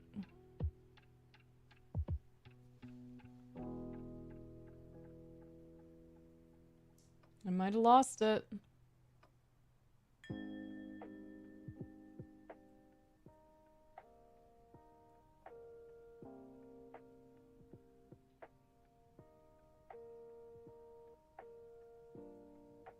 Oh, found it. Your heart just felt heavy, as if you had never accepted it happening. That's so common though. Imagine my mom giving me a nice long hug. When hugging myself, it felt nice. Oh, that's beautiful. What was your experience of working on the end like, Pies? What was the nurturing experience like for you? Also, you're a parent, so I might have a little fun tip for that. Yeah, I bet I'll be... I bet. So, first order. The rain practice as a meditation, you can sit and run yourself through that at any point. There's guided practices out on the internet. I think I have some on my YouTube channel. There's definitely some on the Patreon. But you can also use that rain practice outside of a meditation in just like a few seconds. You could be like, okay, I'm obviously feeling something because I'm tense. I'm not doing the things I want to do. I'm agitated. I'm sad. I'm whatever. Okay.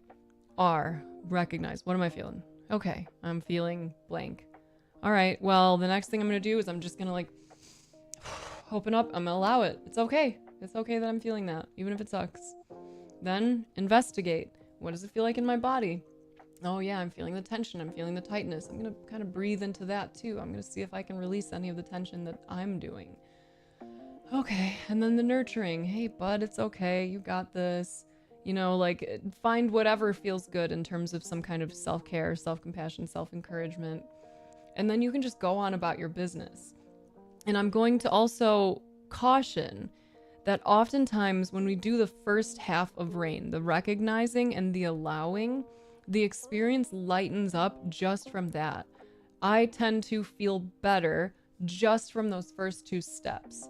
So for a pretty long time, I kind of just didn't do the rest, or I would do a little bit of kind of investigating in my body, and then I usually felt better, so I'd just go about my business. The self-compassion aspect of it is crucial. Please don't skip it, even if it feels weird or foreign, because the more we practice something like self-compassion, the more likely we are to get to experience it spontaneously in the future. A moment where you are noticing the way that your heart is breaking, the way that you are hurting, and it breaks your heart all over again for yourself. You really see yourself in the way that this hurts, the way that you're suffering or struggling, and then the compassion just pours out of you. This like, man, I am so sorry. That's so sad. You deserve better. Or like, I'm sorry you had to go through that. Or like, you know, the mental hug or the physical whatever. So I really would encourage practice with this. Use this rain stuff every chance you can. Use it in those small moments. Use it in a formal meditation. There's partner rain practices that I highly recommend. They're so powerful, I think. Oh, good, good. You're skeptical to your own encouragement to yourself. Pies, what happens for you if you try to like feel your own kind of like sadness or whatever's coming up and you try to like put just a hand on your heart, just a gentle touch? What is that experience like for you?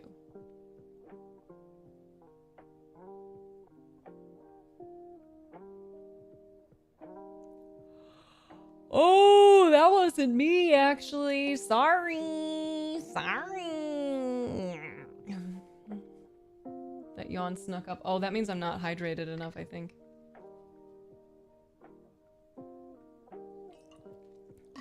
Hey, whoever is watching on YouTube, you 3 viewers, thanks.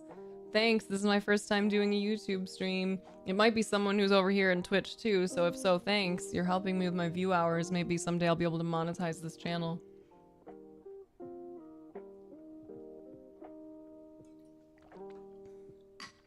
Tres. 3 beautiful babies.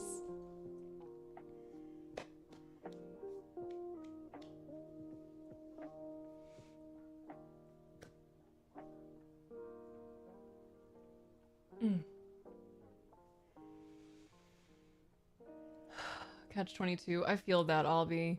I really feel that. With the like trauma and some of the body stuff, it really helps. Hand on your heart feels good, like you're lifting yourself up a little. Okay, so here's like a little one that I offer to parents and to people who like are around children or have physical touch with like friends or anyone. As you go to place your hand on your heart, imagine you are about to put your hand on like your son's back, right? Your son comes to you and is telling you all the stuff that you are currently going through. And there's no words necessarily that you need to offer him in this moment, but what you are going to offer is just some gentle touch. So I want you to envision that, to feel that energy, to feel it in your hand, and then put your hand on your heart. To touch yourself with the same care and tenderness that you would offer for your child or for someone you really love. For me, that helps a lot because I feel like I have an easy time to, it's easier for me to discount myself than it is for me to offer myself that kind of like tenderness. But when I relate to my parenting, to my child, it changes it a lot, you know? So I don't know if that's useful at all for you, Pies, but I've found that to be really nice.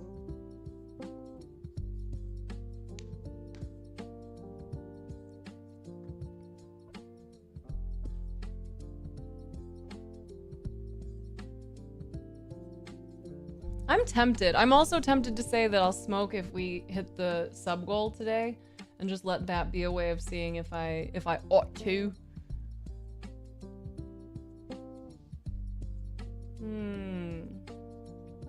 That's interesting, First Order. I appreciate you going through this with us too. Like, genuinely, I really do. And anyone else who sat for that meditation, whether you expressed it verbally or not, I appreciate. Okay, I'm gonna show you this video that I want you to... How do I make this go away? No, not that. Oh, actually that works. No, I don't want that. How do I...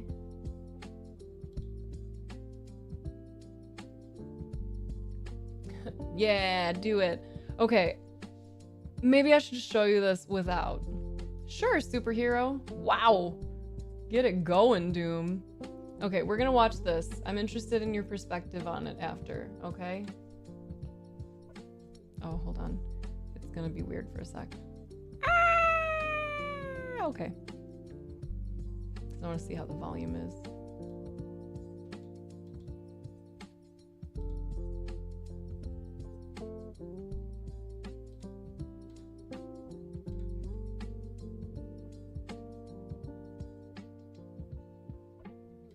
Oh, you're not in trouble. Oh, no. You've been on your phone a while. Are you doing okay? Oh, you're not in trouble. Oh, no. I'm not here to get you in trouble. The inner critic's been criticizing you a little bit. Okay, hold on. I'm gonna start it over again because I still think this is pretty quiet. So hopefully this isn't too loud now. I'm sorry to hear that, superhero rumble. You've been on your phone a while. Are you doing okay? Oh, you're not in trouble. Oh, no. I'm not here to get you in trouble. The inner critic's been criticizing you a little bit now, hasn't she? We're gonna ask her to step back.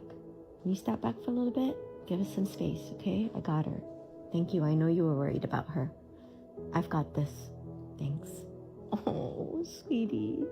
You're not in trouble. You got stuck, didn't you? Yeah, you got stuck. You don't feel good in your body. Let's get you some water. You went too long without eating. Yeah, I know, your body is so tired, but you're not able to rest anymore in bed, are you? That's so hard. I know, I think we are gonna have to do it tired today. It's not your fault.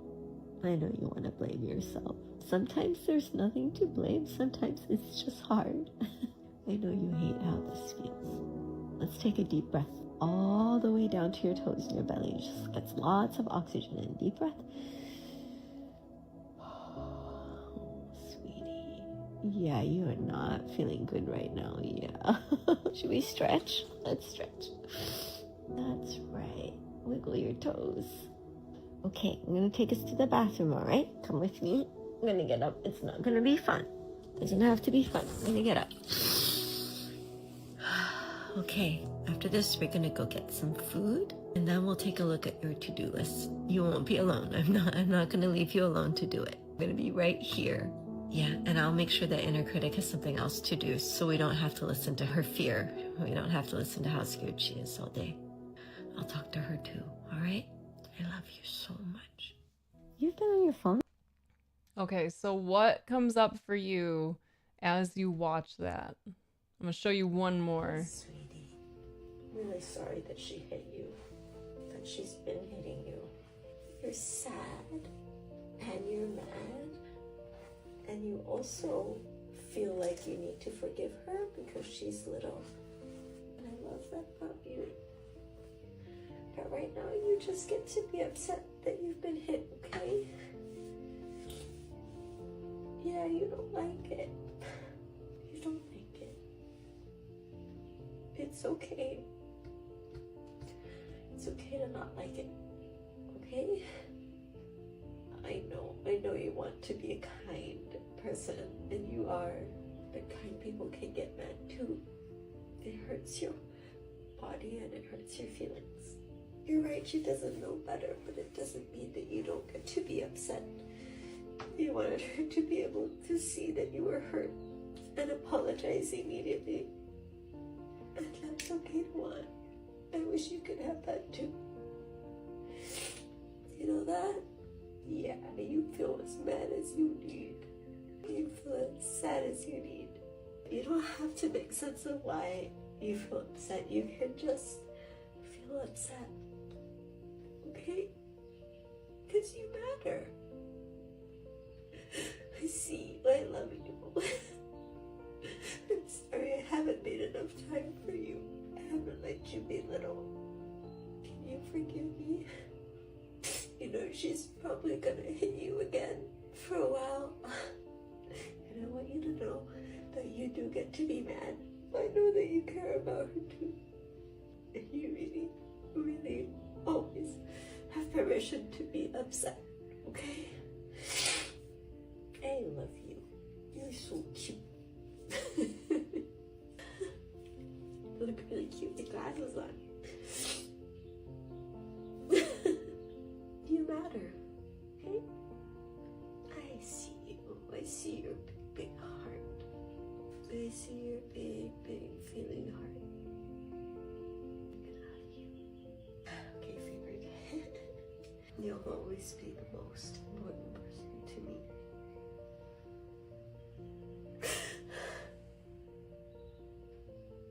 Thank you. I love you. I'm sorry. I'm here.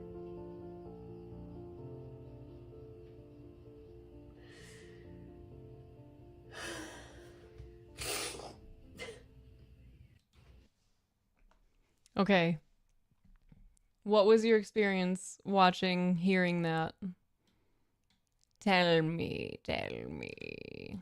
Oh, that's very loud. Sorry.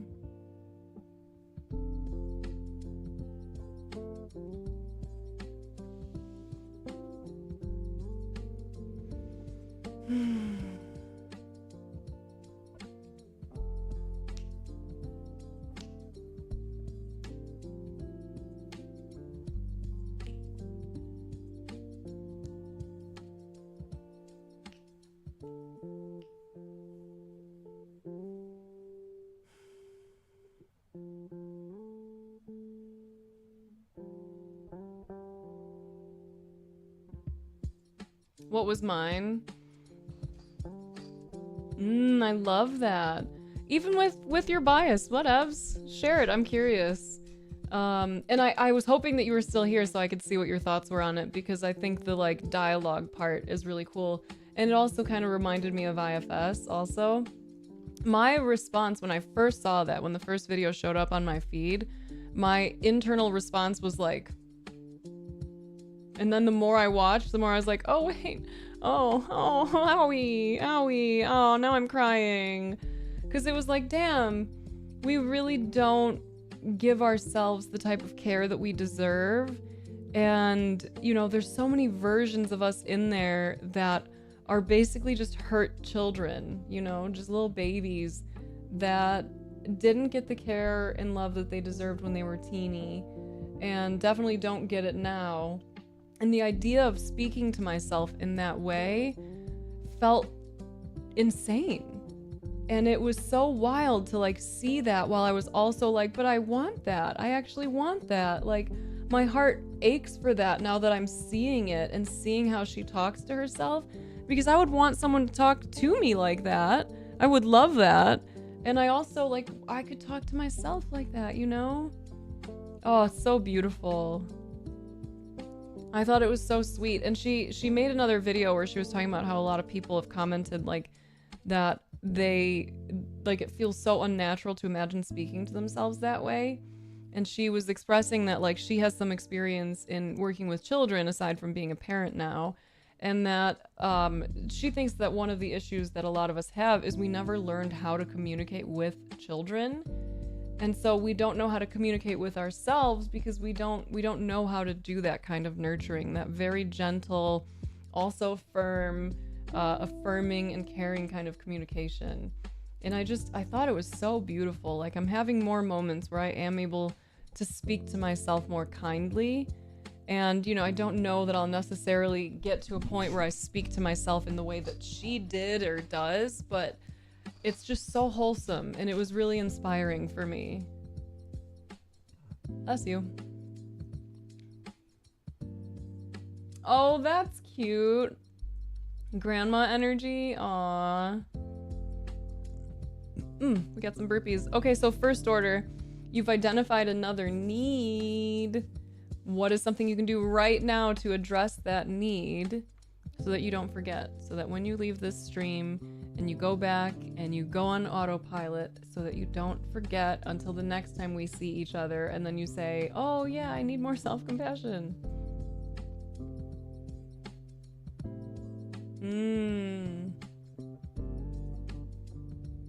Wow. Yeah, you didn't do it in the mirror though. Totally understandable. Sometimes I journal, sometimes I speak in my mind, both to myself or to like people who I've lost.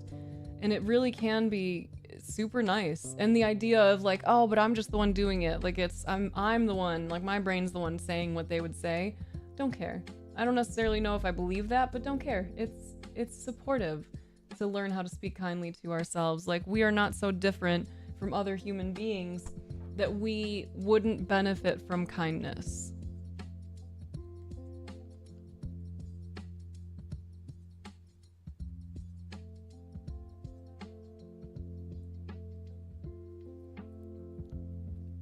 The softness. The scrolling video, I think, was the one that like hit me a little more because I was like, ooh, when she said like you don't feel good in your body, I was like, oh no, girl, you're right. You're right. Because that is one of the things that will drive me to like scrolling, is not feeling good in my body.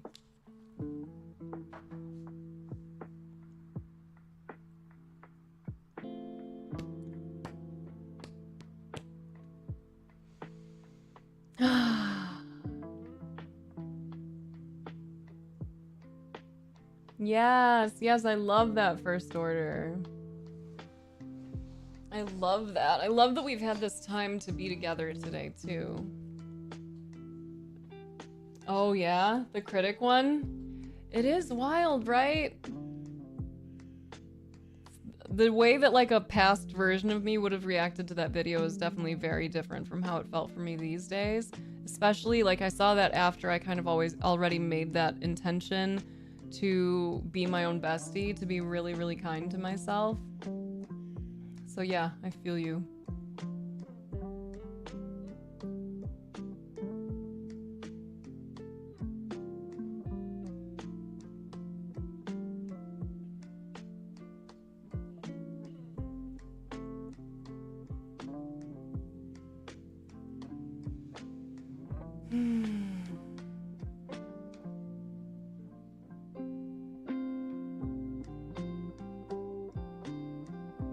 Frisky.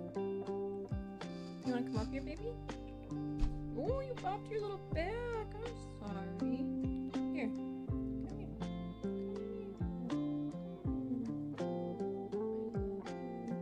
Are you a sweet little baby? Oh, good girl. Wow, that was a big yawn. You're a tired baby too, huh? Are you a tired baby? Yeah, thanks for the purrs. Wow, same energy, just not the like super soft wording.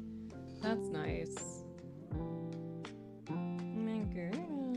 My girl. Aren't you just the sweetest little precious baby? Are you? You need all the love?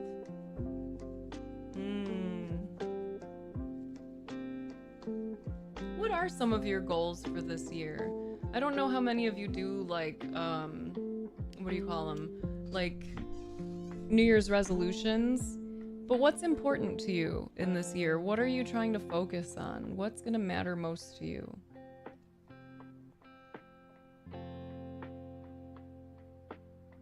Also, to everyone who's here right now, whether you're lurking and working or you've been like actively engaged with chat, I just want you to know that I think you're wonderful, and I hope you wash your butt. Okay? I hope you really wash it.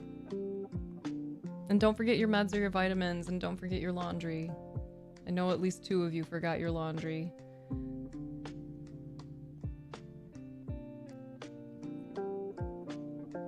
No, you. What would you do? You asked the question earlier, Doom. Like, if you know, I actually have to do my laundry. If you knew that you could do something and it wouldn't hurt you, what would you do? Ooh, cool. And then you got super distracted? And did you leave it in the dryer? Did you forget it? Oh, my response was like, if I could safely get back into scuba diving and do like wreck diving, I would love to do that. I really miss scuba diving. I'm thinking I'm gonna sell my, what do you call it? My wetsuit, because I've been like kind of carrying it around for almost no reason. But that would be like, I would love to dive again. Staying afloat financially, mental health. You did wash your butt about 90 minutes ago. Congratulations. Congratulations. What does staying afloat mean to you? Like, in nonviolent communication, one of the ways that he words it is like, how do you do a don't? And I think about that a lot in terms of like how valuable our language is in supporting us in our goals. So like, can you find more positive action language to use there? That would be maybe like a more clear goal. Finding employment and income is a goal. I believe, Pies, I believe. And I'm sorry, I hope that's not causing too much like stress or distress for you and for your family.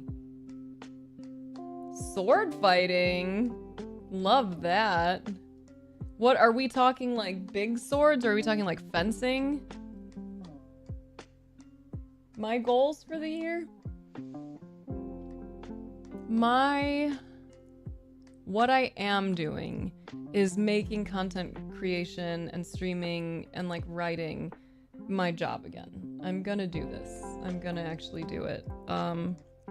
So that's my intention, is to allow myself to be more freely creative, to be more joyful, to prioritize friends and family and not just like hide out with this idea that like I'm recharging and whatever. Like really getting more engaged in community, and a 15 tab trip. Oh gosh, I don't think so. Can I get this little iGoopy out? No?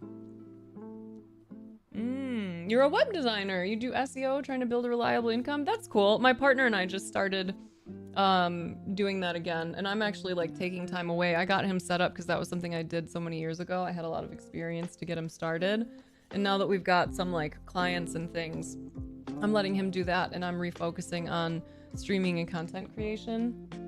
So that's cool. Like, how's that going for you? Where do you typically find your work, your clients? What did you think of that noise? When I make that noise, her pupils widen slightly. But again, a bullet away. Not stressing on paying the bills.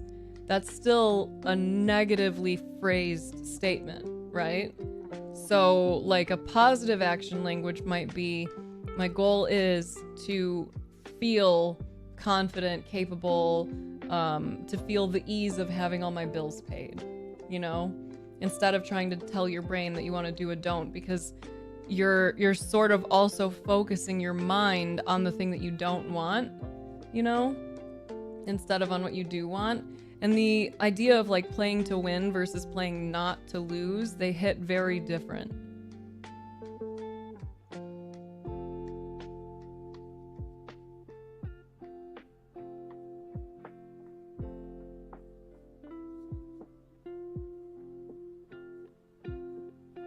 Dang, that sucks, Pies.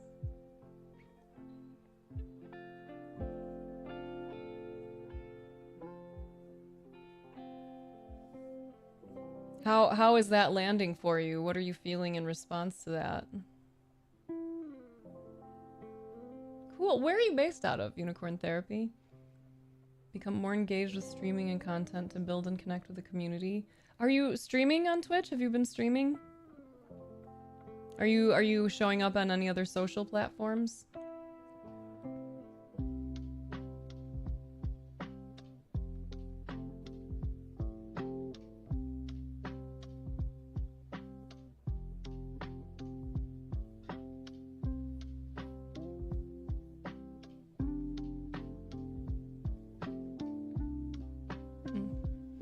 I have good time management skills, kids. Did you know that?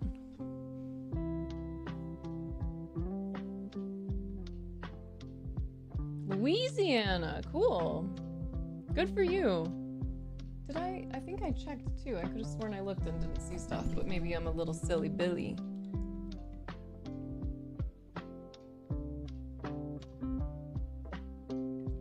Oh, I see, because you're playing a game while you do it. How fun.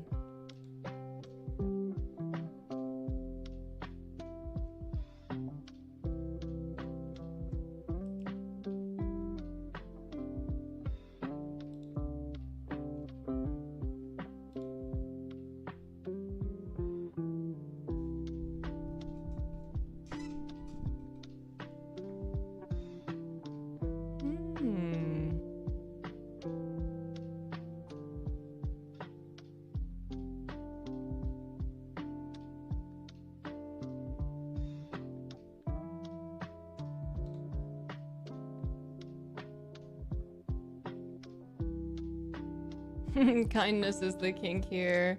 Love that. Good. The queer community deserves more incredible therapists. Are you familiar with Llama Rod Owens? I wonder...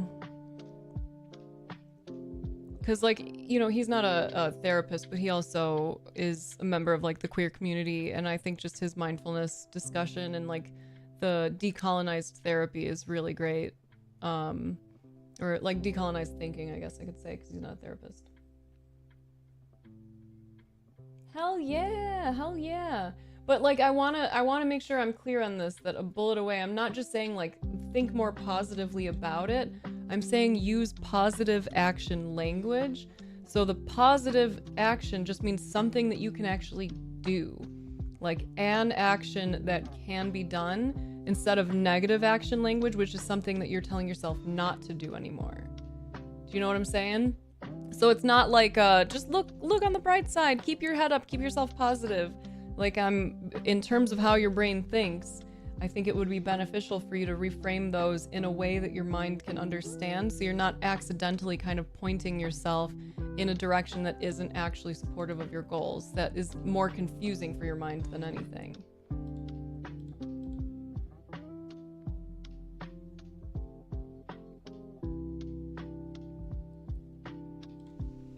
Yeah, he has a book, what is it? The New Saints, that I thought was really great.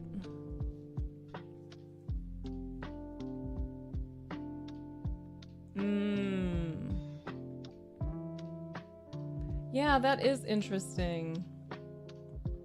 But you can't really say that, or it looks like you undervalue yourself. That's so, all the games you have to play. It would be great to be able to go in there and be like, hey, this number would be awesome because it would allow me to feel really like comfortable and stable. But I also like, you know, we're doing all right otherwise, so I'm more interested in doing work I love, and this seems like ideal. Modern Deity, hello, I will hydrate. Thank you for the reminder. You're kicking yourself for not giving a more vague answer or just asking them for their approved range first. When are you gonna stop kicking yourself?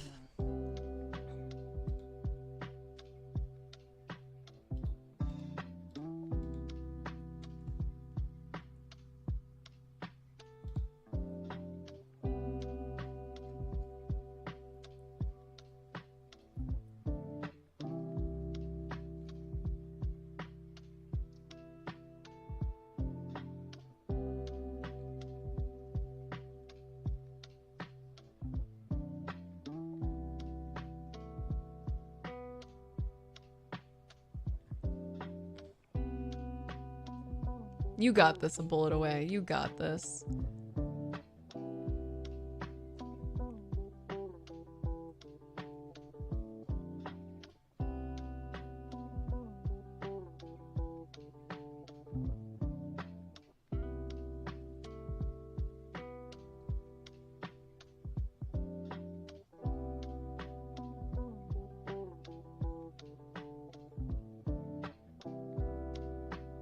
Hey. good luck to you with streaming. Feel free to hit me up if there's anything I can do to help you out when it comes to content creation. It may not look like much right now, but I've been partnered on Twitch for 10 years, and up until I kind of like consciously stepped away, this was my main shit. So if there's anything I can do to support you, please ask. Please hit me up. Oh yeah, here we go.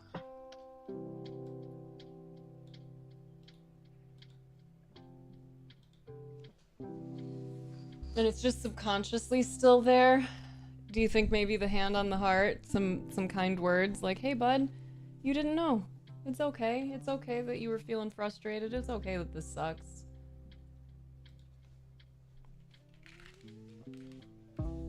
All right, listen kids, I am a person with good time management skills, and I told myself that I was gonna stream today until 2 o'clock, and it is 3 minutes till 2.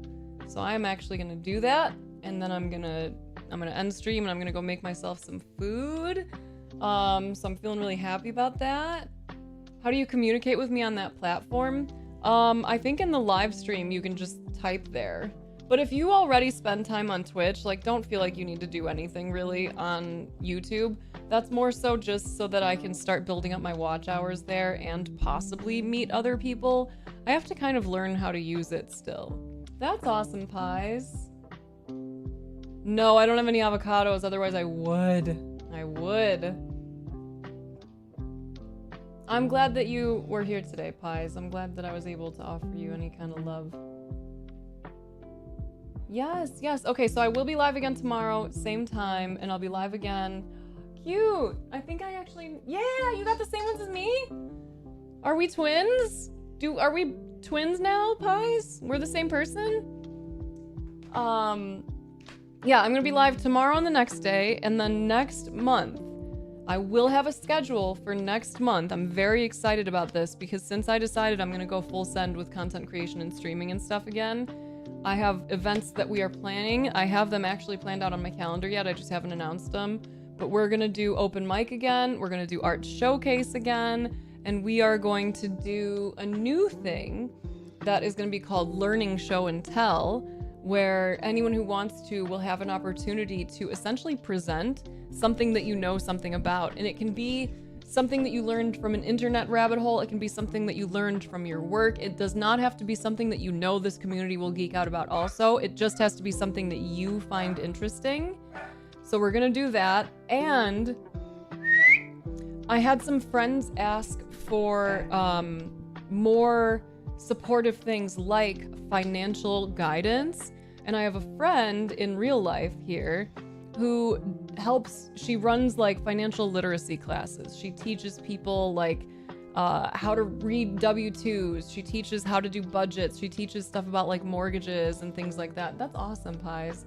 So she and I are gonna come up with a day. She's gonna come here and we're gonna stream together, and she's gonna run like a financial discussion thing. So people who are wanting to learn any of that stuff, if it wasn't something you learned in school or from your family or something, you will have access to her, be able to, learn from whatever it is that she presents, and then also ask her questions.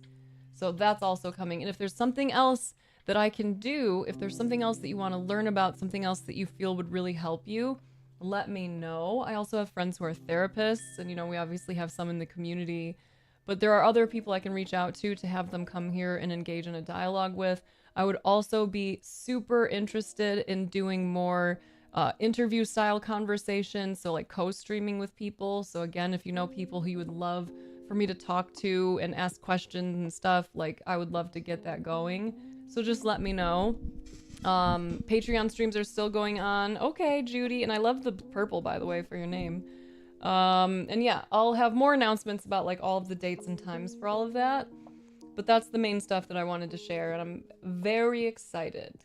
Very excited. So I am gonna send you now to, let me make sure that he's still, yeah, I'm gonna send you to Cartoon Therapy. I think his stream is so fun and weird and like just exactly what a lot of us need. It's creative, so go hang out with him. Does he have his name listed? I don't know what his name is. What the? Oh, that felt so weird. I was trying to use the scroll thing on my mouse and it pulled part of a blanket I have here for my kitty down, and I felt the blanket while I was scrolling and it felt so strange.